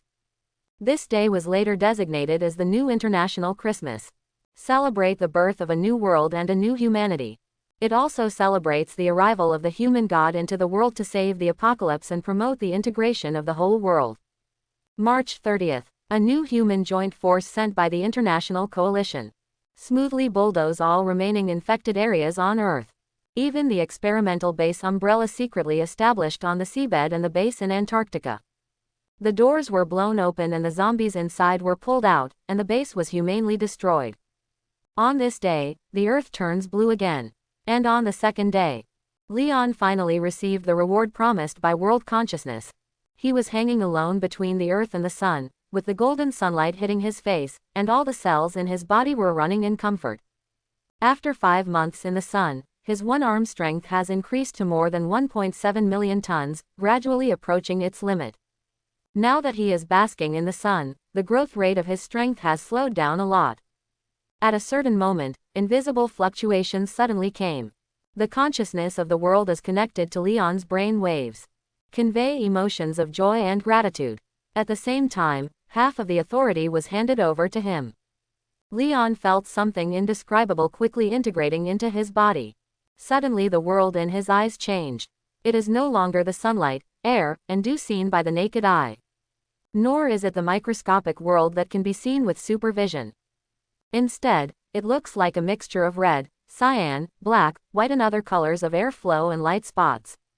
He felt that his power was rising infinitely at this time, as if he had a fulcrum, and one force could produce 100 times 1,000 times the effect. He just slid his finger in the void of the universe, and huge waves of hundreds of meters were set off on the vast sea of the Pacific Ocean below. Not only that, he can also consume his own vitality, or lifespan or something like that. Come and change the destiny of anyone in this world. Or fabricate something out of thin air that does not exist. Just like the enhancement given to him by the world consciousness before, and the special physique integrated into Tony's body. Those are all created by the world consciousness consuming its own upper limit. It's no wonder that the other party couldn't give him anything good before. The good things about feelings are all the flesh cut off from it. Leon understood. The so-called authority is a fulcrum that can leverage the entire world, and it is the ability to control a world.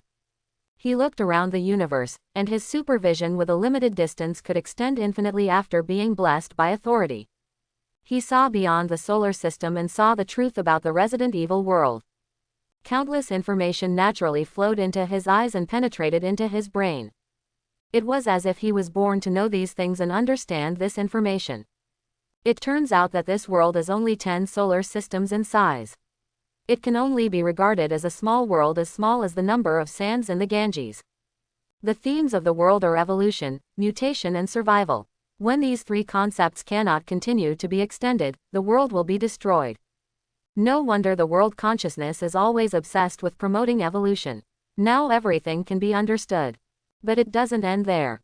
Soon the world consciousness rewarded another gift. Gene's self-locking ability. This ability turned into a point of light that appeared out of thin air, blended into Leon's body like water, and automatically became his innate skill. Thanks to this final form of the S-virus, global humanity has evolved and the world's consciousness has been raised. Otherwise, it really wouldn't be able to give this last gift. This ability can be used actively, or it can be kept passively. Leon tried to pluck out a hair and used authority to empower his supervision. He found that the DNA strands in the hair follicles completely changed to what he looked like before he was 18 years old, without any trace of Krypton. It's a really good ability.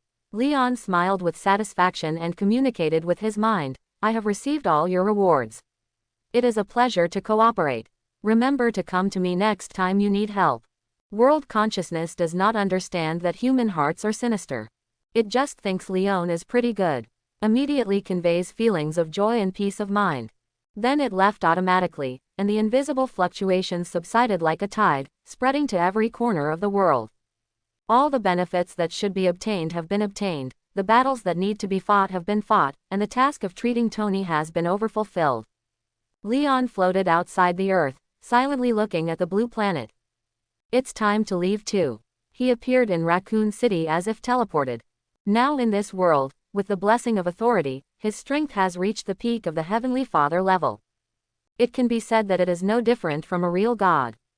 Leon quickly found Ada and Jill and explained his intention to leave. The two of them were full of reluctance, but they couldn't give up everything in their native world now. Especially Jill, who is now the chairman and shoulders the responsibility for the survival of hundreds of millions of people, and it is impossible for her to leave just now. Wait for me, Leon, and when this country returns to peace, I will leave with you. Jill said sincerely. I'll go with her. She can't manage such a big place by herself. Ada crossed her arms, but before you leave, you have to do some things well enough. It's not like I won't come back. Time flows faster here. I will come back often to bask in the sun. Leon has informed the two of them of his abilities, and surely, just let her leave with me. It's not convenient for anyone to take care of her here. You can say whatever you want, but now, do what you need to do first. Ada grabbed Leon's collar. You owe me a lot of salary. Leon found Tony the next morning and explained his intention to leave. It can be said that Tony was extremely happy during this time. Not only has he become a hero that attracts everyone's attention, but the name Iron Man is well known all over the world. The progress in the development of steel armor has also been impressive. But he still kept quiet about the specific results and vowed to give Leon a big shock. Heard to leave, Tony was still a little reluctant. He has already developed feelings for the fans in this world. As soon as he went out, the adoring eyes of Bud and Elliot's little fans made him feel full of accomplishment. But his desire to go home is not weak either. He still missed Pepper and the big bed at home. Then let's go, destroy the materials that need to be destroyed, and then go say goodbye to everyone. To avoid another crisis like the one a few months ago, Leon used heat rays to destroy all the products and materials of the two brothers' experiments. Afterwards, the two said goodbye to their friends one by one. In the central square of downtown Raccoon, there are 3 statues of Leon, Gil, and Tony. Leon and Tony waved to the people who were crying. They stood on both sides, holding the bouncing Shirley Birkin. Disappeared in the world of Resident Evil. Familiar underground garage. 3 figures, 2 large and 1 small, suddenly appeared. The electronic equipment in the garage immediately went off an alarm. Disinfectant spray sprayed out in all directions, covering the 3 people, and it took half a minute to stop. Is it the evening of the next day now? Tony looked at the clock on the wall. Only 1 day has passed, so it's not bad. Tony, let's not talk about the time. I really think your arrangement is a bit exaggerated. After the spray stops, on the other side, Leon opened his armor and came out, wiping Shirley's face which was wet with spray with the palm of his hand. This sterilizer has turned our little Shirley into an ugly duckling, haha. He held the innocent little face. Look at Shirley's big innocent eyes. Tony, doesn't your heart hurt? No, it's all this retarded system. Why does disinfection take so long? Tony also took off his armor and squatted in front of Shirley. Oh, look at this poor little princess, her hair has turned into a wet towel. He slapped Mark IV behind him. Uncle Tony is going to vent your anger. Shirley's slender eyebrows twitched and she puffed her mouth. You too, could it be that you did it on purpose? She was very touched at first by being cared for so carefully. But in fact, when these two people expressed their concern, their suppressed smiles were too dazzling. This suddenly reminded Shirley, while in the central square of Raccoon City. These two bad guys obviously weren't wearing armor at first. But after Leon said, "Do you remember the disinfection procedures that were set when you left?" The two villains exchanged glances, put on their battle armors, and each of them held her hand thoughtfully. Shirley didn't think much of it at the time. I just feel that I am about to go to a new world, and I feel anxious and endlessly happy at the same time. After all, when she gets there, she will usher in a new world and a new life, and she will be able to follow Brother Leon all the time. But now that I think about it, these two bad guys obviously did it on purpose. Little Shirley was so angry that she flattened her mouth and looked at Leon with her big watery eyes and stopped talking. You still said that. Leon pushed Tony when he saw something bad happened. Sherry was so angry and you are still laughing here. You have no conscience. Then he picked up Shirley with a big smile and put it on his shoulders.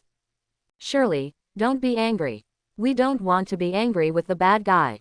It's all his fault. He just likes to tease people. Come on, I'll show you your room. Leon carried Shirley upstairs. The little girl was amused and giggled after a while, as if she had forgotten that she was the only one who was sprayed with disinfectant for half a minute. Apparently there's no shortage of vacant rooms in the Stark mansion. Shirley was placed in the innermost room. After Leon introduced her to the smart devices in the room one by one, he left temporarily and asked her to sort out her belongings first. Little Shirley stayed alone on the sofa for a while, then jumped down and ran around the room on tiptoes. Whether it is curtains or lights that can be controlled by voice or gestures. It's still the holographic projection that pops up many function buttons with just a tap. It all made her feel novel. Originally, at this time, she should have felt worried because she suddenly came to a strange environment. But the pranks played by the two bad guys in the underground garage left Shirley with no sense of alienation. All her attention was focused on various novel intelligent machines. In a post-apocalyptic environment like the Resident Evil world, most production has come to a standstill. Clean food and water are about to become luxuries. In such an environment, Shirley felt like she had become an ancient person. And now she is an ancient person who suddenly broke into the modern world. After exploring the room for 2 or 3 hours, Shirley's curiosity was finally satisfied. Then she immediately ran into the bathroom, clicked and drew on the electronic screen, put her little doll on the sink, and took a comfortable bath. Night. After dinner, Leon knocked on the door again and found Shirley. How are you getting used to it? After all, you will be living here for the next few days. Leon and Shirley sat side by side. I think it's all very good, but it's so surprising. Brother, it's actually 2008 here, and everything is so advanced. Shirley drew a circle in the air with her hands and asked tentatively, haven't you lived here before? Are you going to move to another place in a few days? No, Tony and I have been living here since we were children. Leon didn't understand Shirley's thoughts for a while. When he saw the girl's anxious expression, he realized that it was the stay for a few days that had caused Shirley to misunderstand. Don't think nonsense. Since I brought you to this world, I will definitely take good care of you. Leon rubbed Shirley's head. He grabbed his neck with both hands again. Otherwise, if Jill finds out, she will definitely kill me with a click. Giggle. Sister Jill is a bit violent, but she can't beat you, brother. Shirley felt relieved immediately, and her eyes narrowed in laughter again. Leon explained with a smile. I will only stay for a few days because I will move to New York later, and you will follow me then. Otherwise, I wouldn't feel comfortable leaving you alone with Tony to take care of you. He knew very well how bad Tony was at taking care of children. Moving to New York, Shirley thought of the New York that had been razed to the ground in her own world. Are you going to go to college? She remembered Leon mentioning going to college. Not for the time being. I have established an organization there and I have to go check it out. Also, the Stark Group is going to build a building there, so I have to keep an eye on it. Sounds awesome. What kind of organization is it? Is it like Umbrella? How should I put it? Judging from the purpose of the organization, it seems to be similar. Leon took out a storybook. Tomorrow I will take you to meet some sisters in the organization, and you will know then. As for now, do you want me to tell you a few bedtime stories? Shirley's eyes shone and she nodded hurriedly. William and Yaniko never told her stories. I'm going to bed now. Little Shirley jumped off the sofa, jumped on the bed, and covered herself with a quilt, leaving only one head exposed, like a baby bird waiting to be fed, with, "I'm ready to listen to stories," written all over her face. Leon laughed dumbly. It was his decision to adopt Shirley, and he also received Tony's support. In the original story, this little girl was so pitiful that it made people feel heartbroken. When she was 12 years old, she was hunted down by her mutated father and treated coldly by her mother. After narrowly escaping from death, he was controlled by official organizations and used for human experiments on the G virus. It was not until the age of 26 that one gained limited freedom. But even so, she did not become world-weary because of the terrible experience. Instead, after the suffering, he chose to embark on the path of protecting more people from being harmed by biochemical viruses. How can such a strong girl not be admired and liked? Okay, now let's start with Andersen's fairy tales. Have you read Andersen? What he wrote at the beginning was actually. Leon sat on the edge of the bed, his tone as calm as water flowing around a canal. Soon Shirley fell into sleep, and her breathing gradually became longer. Children just fall asleep quickly. Good night, Shirley. Leon closed the book, gently combed Shirley's hair, closed the door and left the room. He then walked to the laboratory, and as soon as he entered the door, he saw Tony covering a suit with a black cloth in a hurry. Leon, remember to knock on the door next time you enter the laboratory. Tony looked angrily when he turned around. Knock on the door. Is there a door to this laboratory? It's all made of glass. Leon walked over. What are you doing? Why did you prepare the masking props in advance? Is it specifically used to protect me? Looking at the shape, this is your new armor. I didn't see you carrying it when you came back. Leon was curious and wanted to lift the black cloth, but Tony slapped his arm with a knife. Back off. Stay away from my baby. Keep a distance of more than 3 meters. Tony opened his hands like an eagle protecting its cubs. What are you doing? Leon stretched out his finger and pointed. Are you playing this trick? Did you forget that I can see through it? Who would have thought that Tony put his hands on his hips, see through? You can try it now. Leon raised his eyebrows and turned on the perspective, but failed to see through the black cloth. He was stunned for a moment, then realized, thank you very much. You also plated the cloth with lead.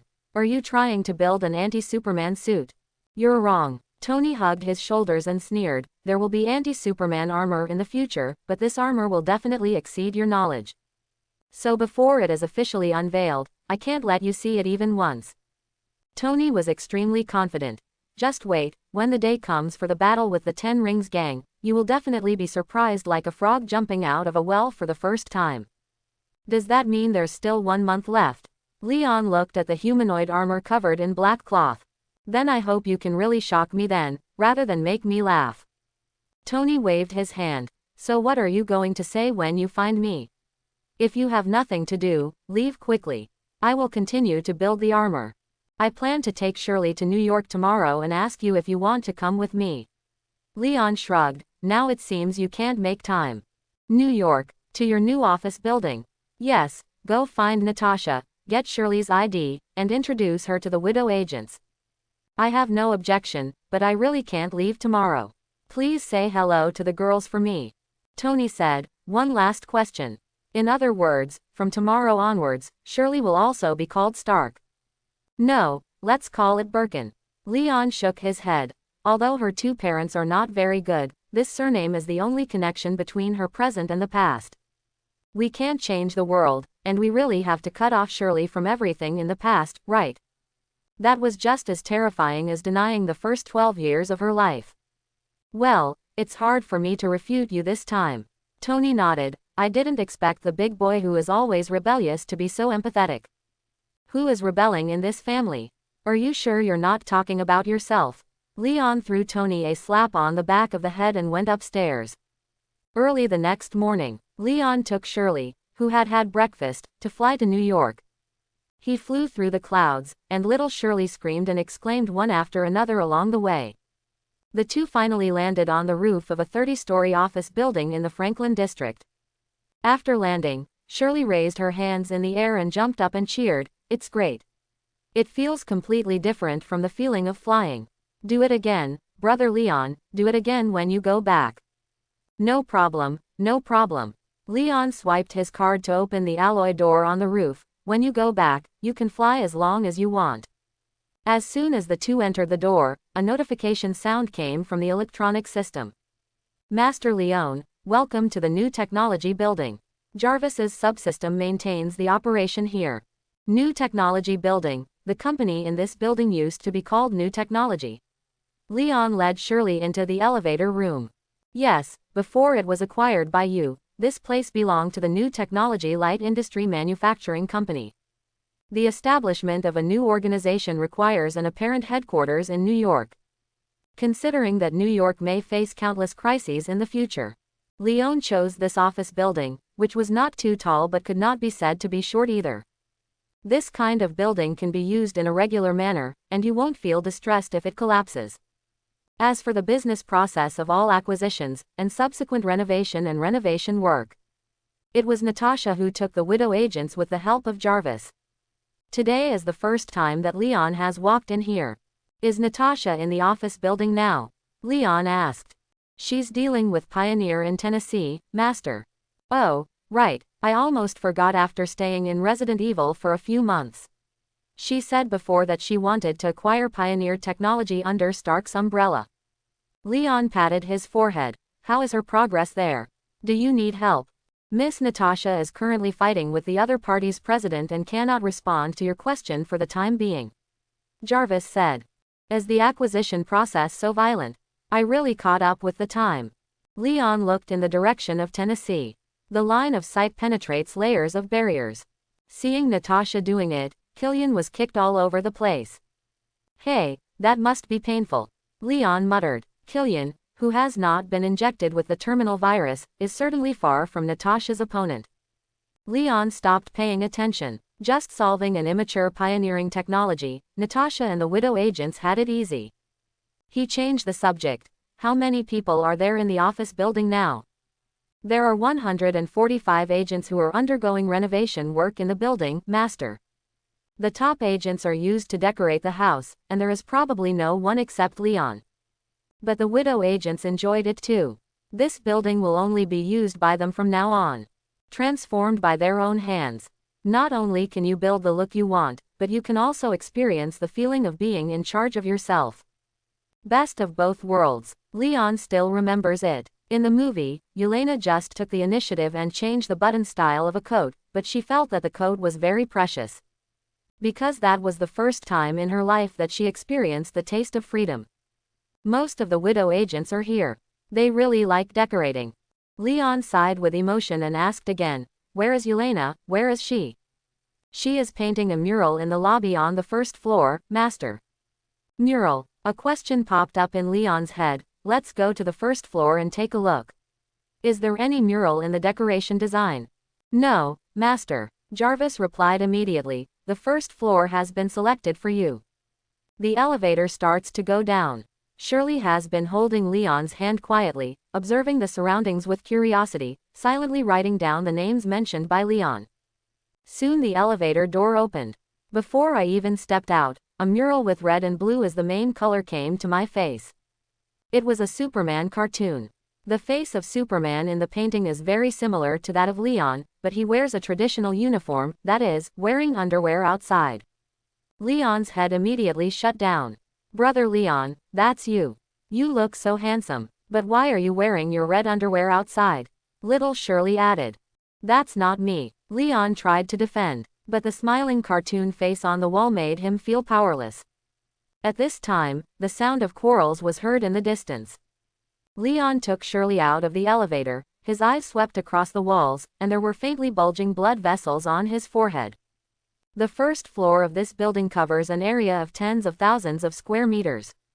Every small workshop and office that once existed has been demolished. Now there is only a central reception desk, guest lounges separated by transparent glass on both sides, and elevators that go straight up and down. This design is said to have come from a widowed agent. She previously ran a multinational design agency for Red House. When designing this building, she used simplicity, meditation, and release as the themes, and led her team to conceive the drawings overnight. Now when I walk in and take a look, the design of the building is indeed spacious, which makes people feel relaxed and happy at first glance. But what's up with the various cartoon paintings covering the walls? Don't you think it's awkward to paint colorful and complicated patterns in a simple glass room? Most importantly, why are they all Superman? Or is it Superman in underpants with his Leon face drawn? Leon took a deep breath and covered Shirley's eyes, feeling that his reputation would be in jeopardy today. Look at the other side at the end of the first floor. A dozen widow agents gathered together to argue. Leon lets go of his super hearing. The drawing here is wrong. Listen to me, boss, his chest muscles are not that small. I checked them myself. Yelena's voice was whirring. And this mural of Superman versus Batman should be painted like this, with the boss clamping Batman's head with his biceps. It's full of power. It's so cool. No, someone retorted, we have already painted a mural of Superman clamping Wonder Woman's head with his biceps. Here we should have Superman use his latissimus dorsi to hit Batman. This is a good idea. Several people agreed. Then draw this and give the boss a surprise when he comes. Yelena waved her fist. Surprise. Yelena, please define what is a surprise. Leon's voice sounded behind everyone. He lifted Shirley and fell from the air. The surprise is of course the things on the wall that I carefully designed. As soon as Yelena turned around, she saw Leon's unkind eyes and had a premonition that she was in trouble. She became hesitant. Well, the surprise is, whatever the boss says is whatever it is. Leon slapped Natasha on the forehead like Natasha was used to, don't do these fancy things. It's just a surprise to me. Boss, don't you like Superman, that's why I drew so many. Yelena felt aggrieved, these are all drawn with my heart.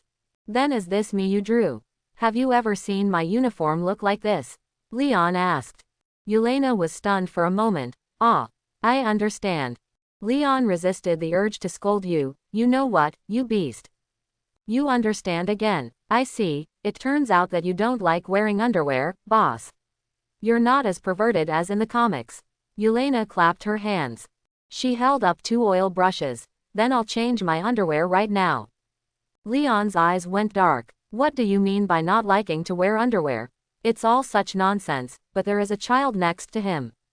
Look at little Shirley again. Her eyes are wide open, her mouth is open in an O shape, and she is looking back and forth between Leon and Superman on the wall. Don't listen to this guy's nonsense.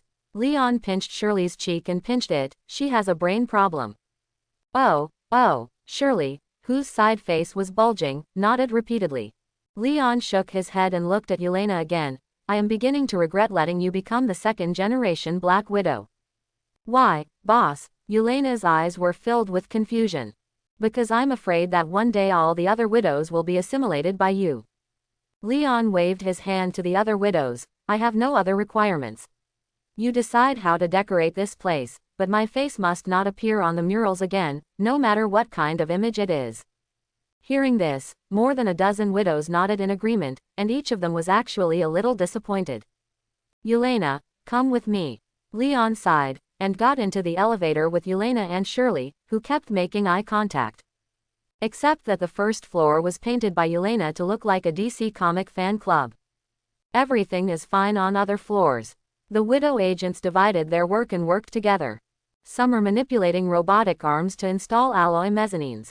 Some were holding lithium electric drills, needle nose pliers, and wearing protective masks to repair circuits.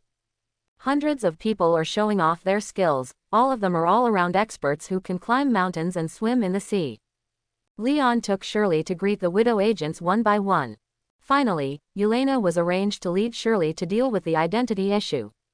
As for when the two left, Shirley quietly asked. Brother Leon's muscles are really that beautiful. And Yelena's nodding gesture. Leon pretended not to see or hear. For the rest of the day, Leon just walked around the building casually. When he met a widowed agent who needed help, he stepped forward to lend a hand. As for Shirley, she had been assimilated by Yelena. After finishing their business, the two ran up and down the building together, playing hide and seek. Perhaps because of her age, the little girl was very popular among the widows. When they saw such a lively girl, it was like they saw themselves before being sent to the Red Room. Every time it was Shirley's turn to look for hidden Yelena, she would get subtle reminders from the widows. It wasn't until the evening, after having dinner with everyone, that Leon took Shirley and left. Goodbye, sister. Brother Leon said that we will move to New York in a while, and I will come to see you then. Shirley and Yelena said goodbye reluctantly. Yelena put her hands on her mouth and shouted, "Shao Shirley, I will miss you. Boss, you have to come to New York quickly." "No, stay away from Shirley. It's best to consciously turn your back every time we meet." Leon couldn't understand from the bottom of his heart how Yelena and a girl as young as Shirley became friends. Could it be that it's because the two people's real mental ages are so different? "Ah, boss, how could you do this?" Yelena bent forward in frustration. It was another fast flight in the air, and Shirley, who had played all day, was still cheering and screaming with energy. When he got home, Leon put down Shirley and suddenly his ears twitched. He raised his finger to signal Shirley to lower her footsteps, and the two of them walked quietly to the stairs. Two heads, one big and one small, poked out from the corner. In the laboratory, Pepper and Tony, wearing only vests, were intertwined, their heads twisting back and forth. "Wow, is that Uncle Tony's new friend? Shirley has seen Tony do this action with many people. I think that lady may be Tony's only friend in the future." Leon touched his chin. He means it this time. The two of them had never done anything so intimate before. Now there is obviously a breakthrough in the relationship. Leon could tell at a glance that Pepper had just experienced the strengthening of the SS2 serum. It is estimated that Tony took advantage of the time when the strengthening was over and Pepper was so moved that he finalized the relationship. "Wow, our prodigal son will also settle down in the future." Leon sighed. So, are those big waves in the Resident Evil world actually Tony's last bachelor party? Seeing the two people's actions getting more and more intense, he quickly covered Shirley's eyes and retreated upstairs. "Let's go back to the house and tell a story, Shirley. It's just two seals fighting for grapes. There's nothing interesting to see." After Leon put Shirley to sleep, he also wanted to take a rare nap at home. But apparently he was a little naive. Two people with tens of tons of strength but no biological force field were exercising intensely at home. The movement was so loud that it seemed like the floor was shaking. People can't help but worry whether this luxurious villa will collapse in the next second. These are not two seals bickering, they are clearly two elephants singing and dancing. Leon tossed and turned, and finally rolled out of bed helplessly. He knew it was indeed time for him to move out. Tony and Pepper confirmed their relationship, so naturally they had to have their own private space. Not to mention the movement of their movements, there is no room for a third person. Leon decided to talk to Tony about moving tomorrow. As for tonight, let's go back to Resident Evil to bask in the sun. He planned to take Shirley with him when he left. But the little girl could still sleep extremely soundly in this house that was shaking and making loud noises. He even smacked his lips and changed his posture from time to time. In the end, Leon had to go to the Resident Evil world alone, preparing to bask in the sun for a few months before returning. With his current strength, the energy required to travel through the biochemical world is less than 1,000th of his physical strength.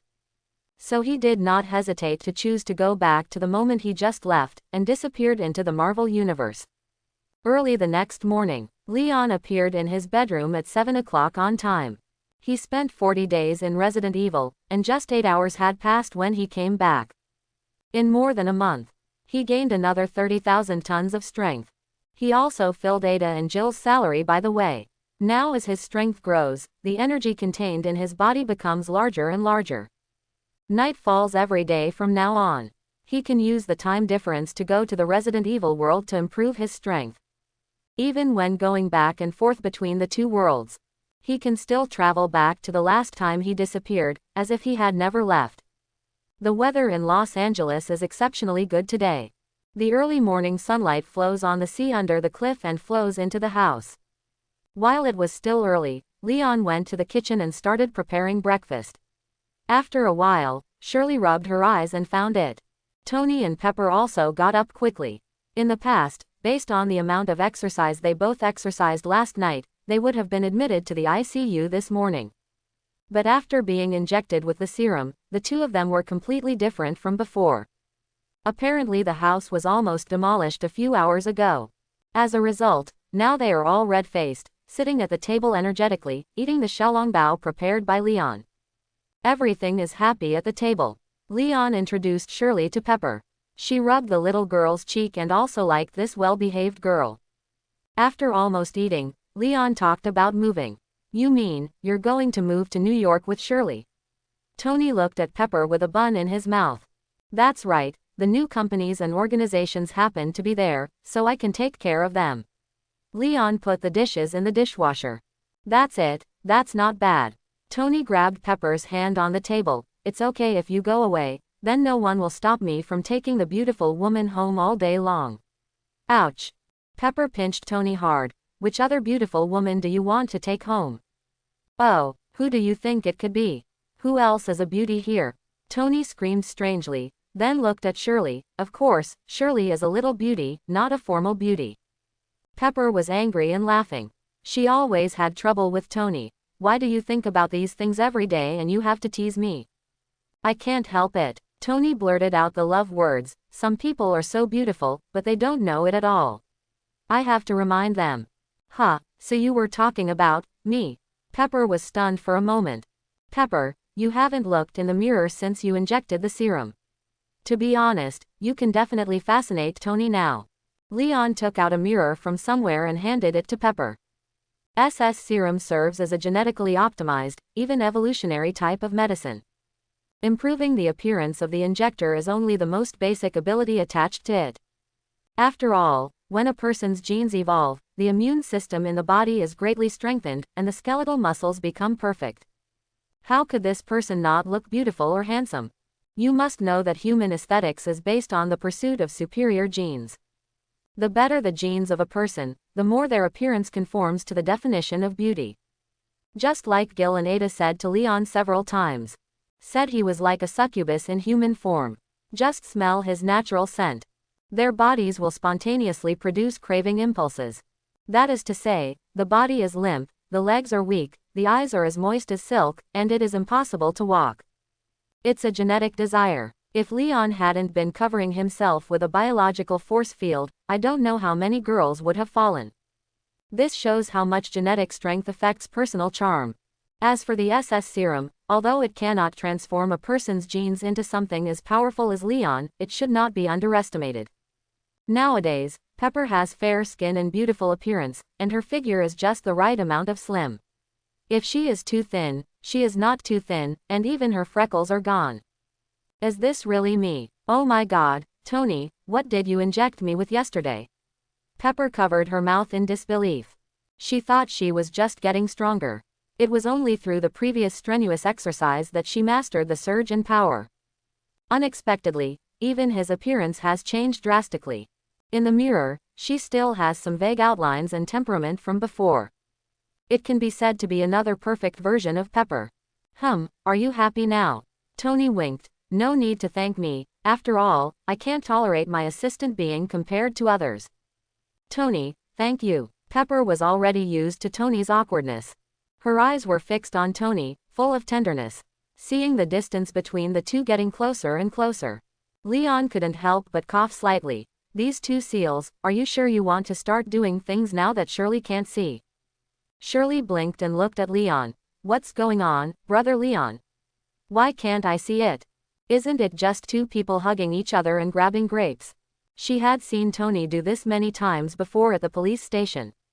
Cough, cough, cough. Tony suddenly coughed violently. Leon's words couldn't sway Tony even a little bit.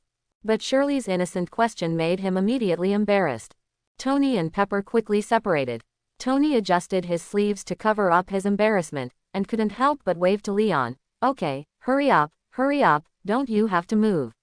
Hurry up, you will be angry with me at home every day, and you can move as far away as possible.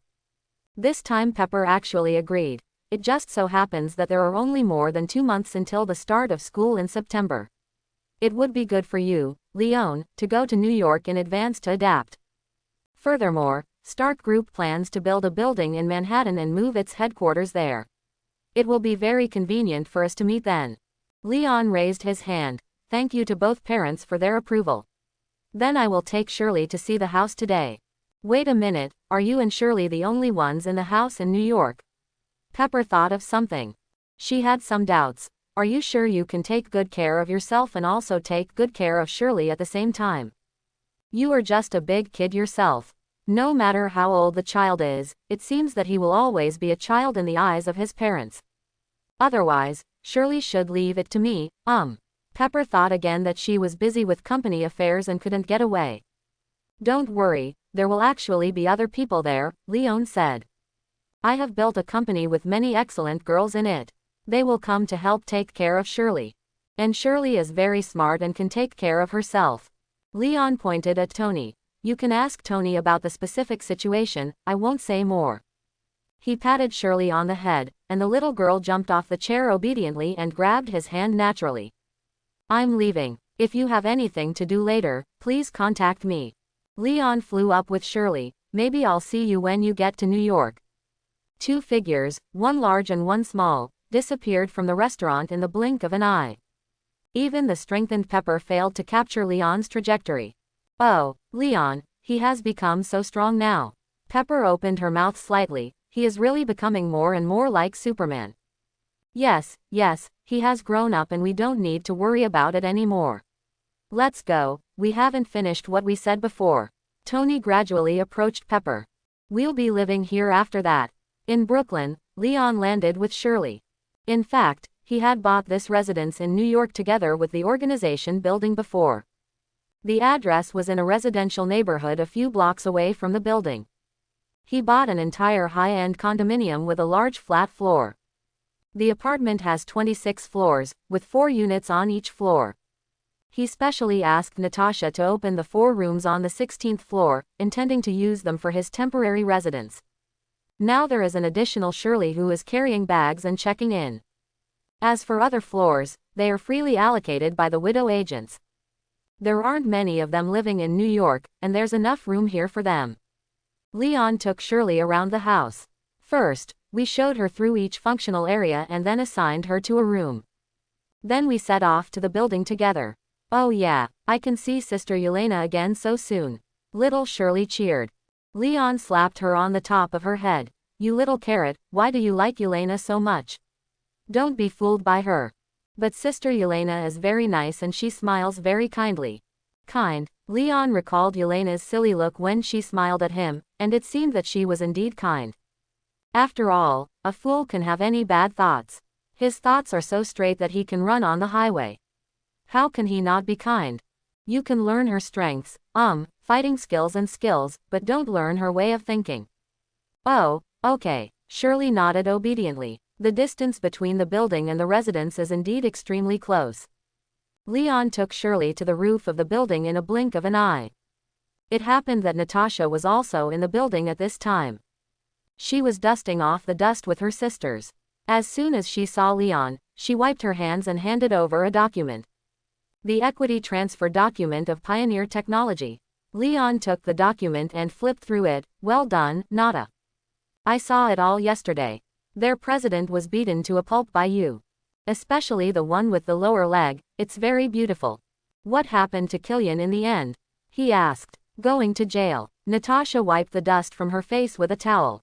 I contacted the police through Stark's channels and sent the evidence and people to jail. It should not take a few days before there will be reports on the news that he was sentenced to more than 10 years in prison. Leon put away the documents. I thought you would kill him directly. No. If it's not necessary, let's leave it to the law. Natasha blinked her right eye. After all, Stark's power is enough to give him a fair punishment, otherwise I will most likely kill him. It's a very fair decision.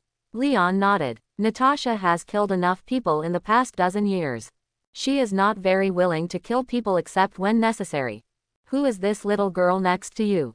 Why don't you introduce her to me? Natasha noticed Shirley and smiled at her.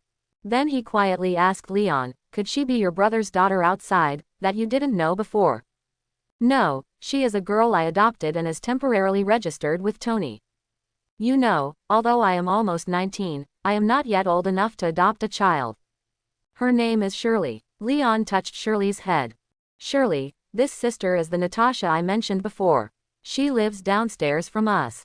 You can come to her if you need anything in the future.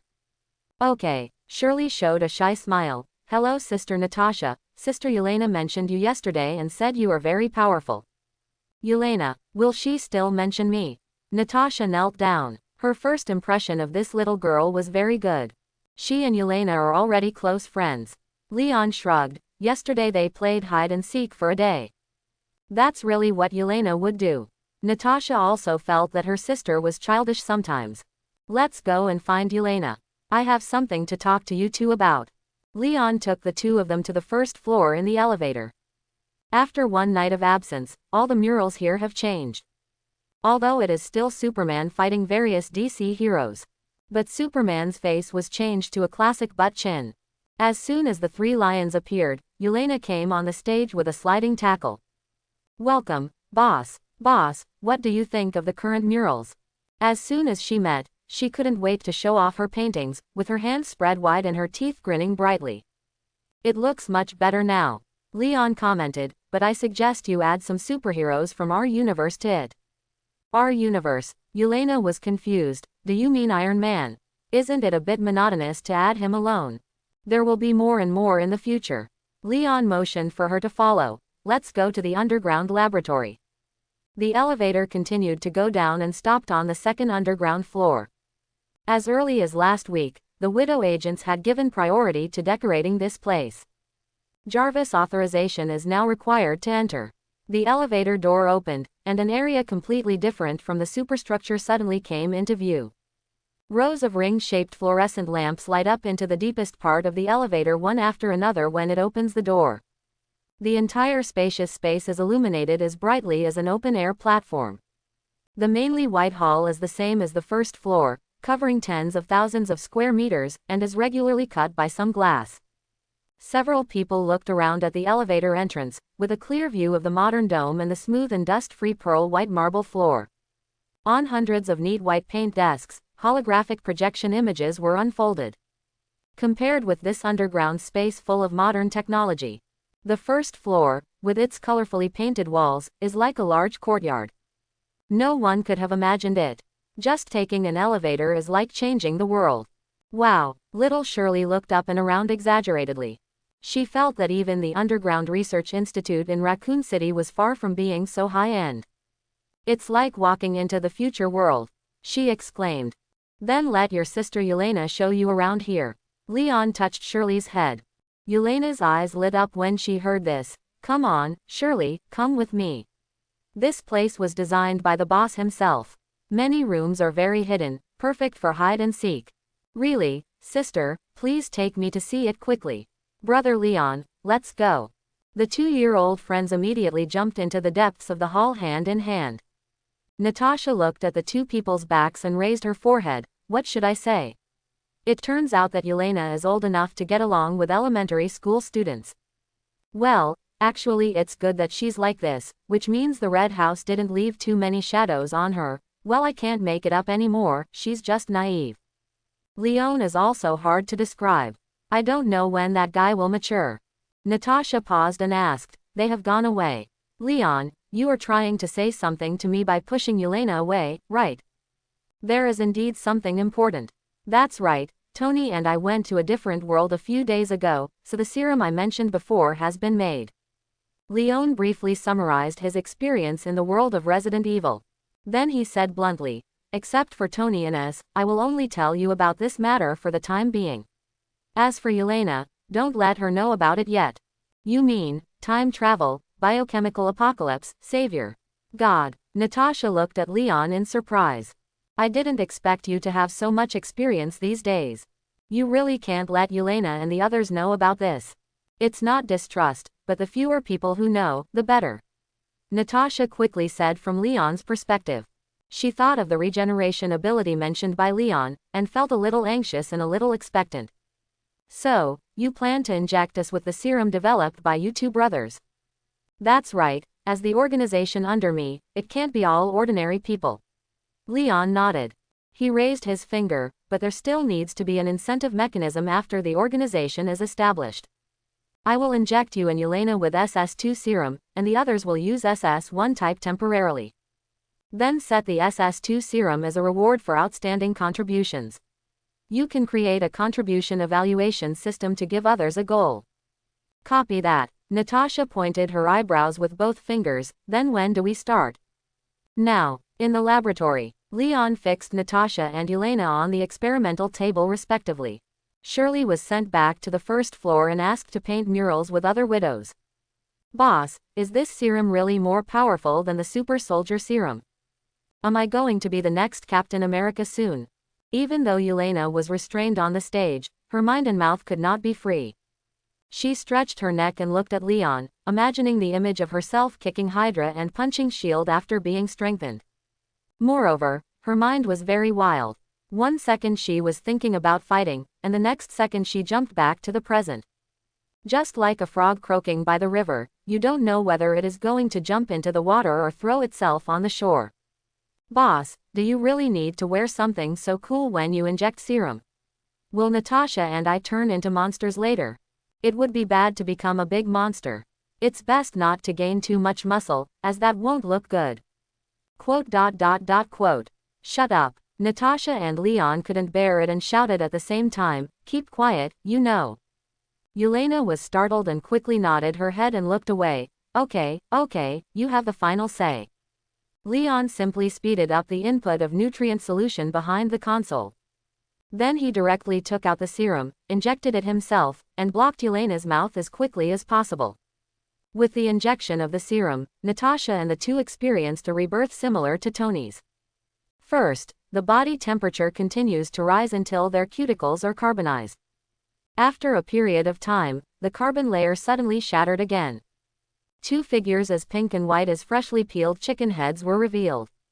Leon used his clairvoyance ability to observe briefly and determined that the strengthening had ended, and the effect was very obvious. The genes of Natasha and the two of them have been successfully evolved, and their physical strength has doubled. The most important thing is that the defects in their bodies have been perfectly repaired at this time. When he untied the two of them and put the clothes on the table on them, Natasha and Yelena also woke up. After a brief period of confusion, they turned over and sat up. The surge in strength directly crushed the experimental table. This is. Natasha sat on the ground, looked at her arms, and touched the muscles that had become tough and elastic. She felt like a different person. Her whole body was full of explosive power, and her physical strength seemed to be endless. Even Yelena didn't yell at this time. The idiot's hand suddenly lit up with flames. She stared blankly at the flames while stroking her abdomen with a complicated expression. Boss, my red house renovation. She was incoherent. Leon knew what Yelena wanted to say. Yes, the serum can regenerate your body. What you once lost has now become a new puzzle piece, making you perfect again. Is this really true? Yelena's voice trembled. The Red House once revamped the Widow agents. It left lasting pain on them that can never be undone. Whether it is the meticulous Natasha or the lively Yelena, they have never let go of this deep scar in their hearts. Of course, there will be no difference between you and those girls on the street from now on. There is no need to doubt this, Yelena, Leon said. He leaned against the console behind him and waved his hand, but don't thank me too much. This is just part of the employee benefits. I told you, you won't regret it if you follow me. Boss, tears burst into Yelena's eyes. You. I love you to death. She dropped the clothes in her hands and pounced on Leon with pear rain. Don't be so excited. Your tears are rubbing on my clothes. Hey, why are you still rubbing them on my clothes? Leon seemed to have a koala hanging on him. The two pushed each other and actually pushed him behind the operating table and fell to the ground. On the other side, Natasha also had sparkling eyes, and there were too many things she wanted to say to Leon.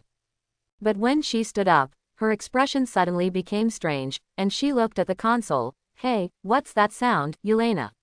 What are you doing? Fake, you are my sister, you can't. Natasha quickly got into the console and even made a small hole in the floor, just to stop her sister from being too enthusiastic. Although, the permanent pain in Yelena's heart and body was suddenly filled, and it was understandable that she would be a little excited. But it would be bad to wipe the tears on Leon. Natasha felt that she had to stop her sister's rude behavior.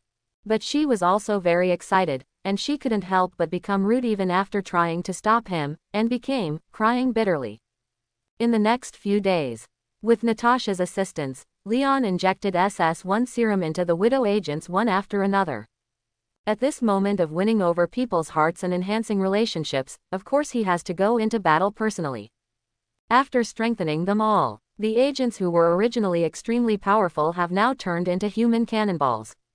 These days, they have to be careful even when walking, for fear of accidentally stepping on the tiles with too much force. Fortunately, the SS serum strengthens not only their bodies, but also their brains. It won't take long for the widow agents to become familiar with the surge in power. Their recognition of the new organization is also growing. When Leon appeared, these girls who were already loyal to him became even more passionate and unrestrained, and their fiery eyes seemed to really burn. Natasha saw all this. She has no doubt that once the current widow agents really start to show their claws, they will shake the whole world. Natasha even approached Leon about this. She felt that the opportunity to destroy Hydra had arrived. Leon, when should we start taking action? Wait a little longer and let the news received by Nick Fury fly for a while. Before Tony went to Nick Fury's mailbox, he sent a list of some Hydra members within S.H.I.E.L.D. After all this time, it's time for the fermentation to bear fruit. Leon stood in front of the floor-to-ceiling window, watching the traffic on Brooklyn Street. He could hear, in the S.H.I.E.L.D. headquarters in another city, Nick Fury was yelling. Be patient, Nada, the right time will come soon. But don't waste this time. The widows have just been strengthened, and the previous combat methods that focused on sneak attacks and fast attacks are no longer applicable. Now we need to let them rediscover a new combat mode that suits their own strength. Next, you take Yelena with you, train the widows to control their power, and decorate the building at the same time. Of course, the mission of rescuing the remaining widows must continue. I believe Nick Fury won't keep us waiting too long. Natasha nodded. I understand. A week later, Nick Fury's movement has not yet arrived. The final decoration of the new organization building has been completed. Even the widow agents all over the world have been liberated. Of the more than 300 agents in total, including sisters Natasha, 313 finally stayed and joined Leon's forces. These people were all carefully inspected by Leon when they first met. None of them have been brainwashed by other organizations, and there are no Skrulls they can trust. On this day, in the conference room on the top floor of the building, Leon summoned more than 300 people to gather here. This room is said to be a conference room, but it was actually built to look like a large gathering place. It ends on a semicircular platform. On both sides are Roman-style carved stone columns. The walls are a yellow-brown stone wall with a historical feel. Even the door of the conference room is an iron door engraved with a picture of Christ's ascension into heaven. Leon stood on a high platform, wearing a Superman uniform, as serious as a priest holding a meeting of believers at the Temple of Zeus in ancient Greece. The believers all raised their heads at the foot of the steps, waiting for the priest to announce the oracle with an expression of admiration and expectation. Everyone, our organization is officially established today. Leon crossed his arms on the stage, his cloak fluttering silently. I am honored to have you on board. Without knowing anything about the purpose and goals of the organization, out of your trust and gratitude for me, choose to join this organization unconditionally. This is the part that moved me. I believe you will never regret today's decision in the future. But I have to say it first. This organization starts from the moment it is established and continues to the infinite future. There is only one core purpose and purpose. That's serving me. My purpose of saving you is only this. If you have any objections, you can raise them now. Quote. Leon looked around at the widows present and waited for a few seconds, but no one showed any dissatisfaction. Most people even showed excited expressions, their eyes flashed and their bodies trembled slightly. If we weren't in a serious meeting right now, Leon felt that these people might not be able to help shouting excitedly for Superman. Especially Yelena, this idiot's eyes were rolling around, happy and dumbfounded, not knowing what she was thinking. Leon pursed his lips and continued. It seems like no one has a problem. Well, I declare, the Men in Black organization was officially established. From now on, you are the first batch of the organization and the core members in the future. The core purpose of the organization is to serve me. The secondary goal is to protect our Earth. The movie Men in Black is also part of the Marvel Universe, and Leon felt it was reasonable to borrow this name. He walked a few steps on stage, waved, and a holographic image was projected in the hall. The reason why I do this is because this world is not limited to the organizations and forces you knew in the past. Under the undercurrent, our Earth has aliens from the other side of the universe. Green-skinned aliens appeared in the projection. There are also supernatural forces that are hidden in the world. The projection switches to the mage of Kamatage and the villagers of Deluo village who use chi. These were all made by Leon himself using special effects. And the gods who nominally rule our planet. The projections of Odin and Thor appeared in the middle of the hall. The Widow agents were all stunned. They never knew that the world was so wonderful, and they always thought that the Red House was one of the top forces. Leon's tone changed at this time. Some of them have a friendly attitude, some are the guardian saints of this world, and some pretend to be friendly but are secretly plotting against this planet. What we Men in Black have to do is to hide in the dark and nip all these threats from the outside in the bud. The Marvel world always faces a crisis of annihilation from time to time. Some may come from high-ranking multiverse-level figures. Others may just come from an ordinary scientist or an ambitious entrepreneur. This Earth can always reach the edge of destruction in various forms. Leon felt that it was necessary to create a lock to intercept these threats in advance.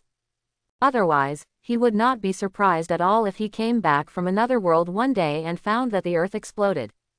But we're not trying to be the world's babysitters. Leon then raised his arms and shouted.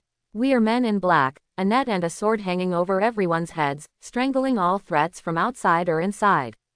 Now, everyone takes the oath after me. Leon floats in the air. All Widow agents raised their arms.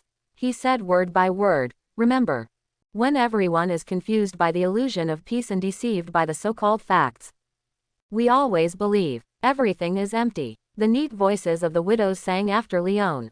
When morality puts shackles on the world, and the law puts shackles on justice, we will never forget. All things are allowed. Everyone repeated it together, and their voices were sonorous and powerful. Finally, remember the program of the Man in Black, to lead this chaotic world until it leads to the final tranquility. Leon fell slowly. The oath is over. The oath is over. Every Widow agent was immersed in the oath they had just recited. They felt a heavy weight from it. That is the weight of carrying forward in all the darkness that humans cannot see. Their eyes were blazing, and they remembered the oath silently in their hearts. At this moment, the Superman with flying cape on the stage is their spiritual beacon and their will mentor. Leon snapped his fingers at this time. The stone door of the conference room opened automatically. 313 pitch-black armors flew into the house. Each of these armors is holding a black suit. Each stopped in front of a Widow agent. What is parked in front of you now is your future armor and uniforms. Leon said. These armors were all built by Leon in the Resident Evil world. He is the savior over there and can mobilize resources from around the world. It is naturally easy to build more than 300 pieces of armor. The armor is a reference to Tony's Mark V in the movie. They can all be reduced to a suitcase. And a new element reactor is used for energy supply. It will make it easier for agents to travel around the world in the future. The widows were all excited when they looked at the armor next to them that fit their size perfectly. Yelena even hugged her armor and spun around in a circle, seemingly unable to stop for a while. At this time, Leon pressed his hands down to signal for silence. War armor and suits will be your uniforms from now on. From now on, your name is no longer a widow, but a Man in Black. The Man in Black who hides in the darkness and serves the light. Your code names will be changed to alphabetical order. Natasha as Agent N and Yelena as Agent Y. Others follow the same example, sorting by the letters in the name, and if they are repeated, they use double letters or triple letters. The agents all responded, taking the black suits held by the armor and changing into uniforms on the spot. From now on, the Man in Black, known to everyone in the Marvel Universe, was born. However, the names of the secret agents are not just Men in Black. In the future, everyone knows that the leader of the Men in Black is Superman. Therefore, these secret agents are also called the Black Nuns under the command of the God on Earth, or the Valkyrie. The establishment of Men in Black will not change anything in a short time. The agents who had no mission for the time being returned to their previous posts one after another, waiting for Leon's orders. And as an independent organization, the financial resources for people in black to maintain operations must also be guaranteed. Yelena's mural inspired Leon. After discussing with Tony, he acquired the copyrights of DC Comics and Iron Man and established a superhero operating company. The function of this company is mainly to operate entertainment works and peripheral products of superhero IP. Operating income is divided into 30% and 70%. 3 points go to the superheroes, and 7 points go to the company. Similar to the Vought Corporation in the Black Robe world. Such a company must have great potential in the Marvel world. Then all he needs is the endorsement of Superman. He also proposed that 30% of the revenue from the superhero IP and surrounding products would be paid by both parties, used to compensate for the losses caused by superheroes in the process of executing justice. After that, superheroes who want to sign contracts will probably be able to break through the company's threshold. Leon did what he said, and with a wave of his hand, all the parts above the ground of the Man in Black building were included in the company's scope. The superhero operating company went up for business the next day. Yelena temporarily serves as chief operating officer. Mrs. in Black from all over the world also received tasks at the same time and set up local branches of the company one after another. As for Natasha, she has been transferred to Stark Network Company by Leon. Another week has passed. A new morning. Leon returns once again from the world of Resident Evil. Now his single arm strength has increased to 1.93 million tons, and the speed of improvement is still decreasing. He was almost reaching his limit. After solving the 10 Rings gang and Hydra, let's go to Karmatage. Leon felt it was time to visit the famous Ancient One mage in Marvel. He walked out of the room and found Natasha and Shirley eating breakfast. Are you back? There was no one in your room just now. Natasha spread butter on the bread. Shirley's school time is almost here, so we didn't wait for you. A few days ago, Shirley enrolled in a nearby school under Yelena's arrangement. Now every morning, sisters Natasha and Leon take turns taking her to school. Although Shirley said that she can knock down more than 10 tons with one punch and does not need transportation. But several adults, especially sister Natasha, firmly disagreed. They said that other children had parents to pick them up and drop them off, and Shirley could not live without them. This matter was ignored until it was later discovered that students here were picked up and dropped off by school buses. Both sisters are clearly interested in raising a child. This gives them a sense of family. Every day after work, they have to run upstairs to help Shirley with her homework. After learning the knowledge in class, we still need to teach extracurricular knowledge. Natasha teaches hand fighting, and Yelena teaches Russian. Rich academics made little Shirley's lacking childhood life begin to become complete. Don't wait for me, you know it doesn't matter whether I have breakfast or not. Leon poured a glass of milk. Sunshine is my best food. But an empty stomach will make you feel uncomfortable, right? Or can sunlight fill the emptiness in your stomach? Natasha handed the bread to Leon. Thank you. Leon took a bite of the bread. Bread, milk, eggs and nuts, it's really a nutritious breakfast. Shirley needs this to grow. Natasha took out a thumb-sized glass box and placed it on the table. Something happened last night and you need to see this. She tapped the glass box lightly, and a video was immediately projected. All surveillance near SHIELD headquarters failed last night. This is a picture taken by Agent K, who is lurking in SHIELD, using the Man in Black suit. The video started playing at 11 o'clock in the evening yesterday. The streets were empty except for the dim street lights. A black Lincoln drove into the street and moved forward slowly. Suddenly, as it passed the intersection, several police cars came from 4 roads, tore through the darkness, and fiercely crashed into the Lincoln car. There is nothing wrong with the video up to this point, and it is very consistent with the style of the New York police chasing desperados. But then things get weird. When the Lincoln car was surrounded, it couldn't move. When those police cars opened their doors, someone actually pulled out a Gatling machine gun and a power hammer, and opened fire on the Lincoln car as if attacking a city. Of course, the Lincoln car didn't last long before it exploded and became a wreck. Jarvis invaded the SHIELD network. After screening and comparison, the person in the car should be Nick Fury, Natasha said.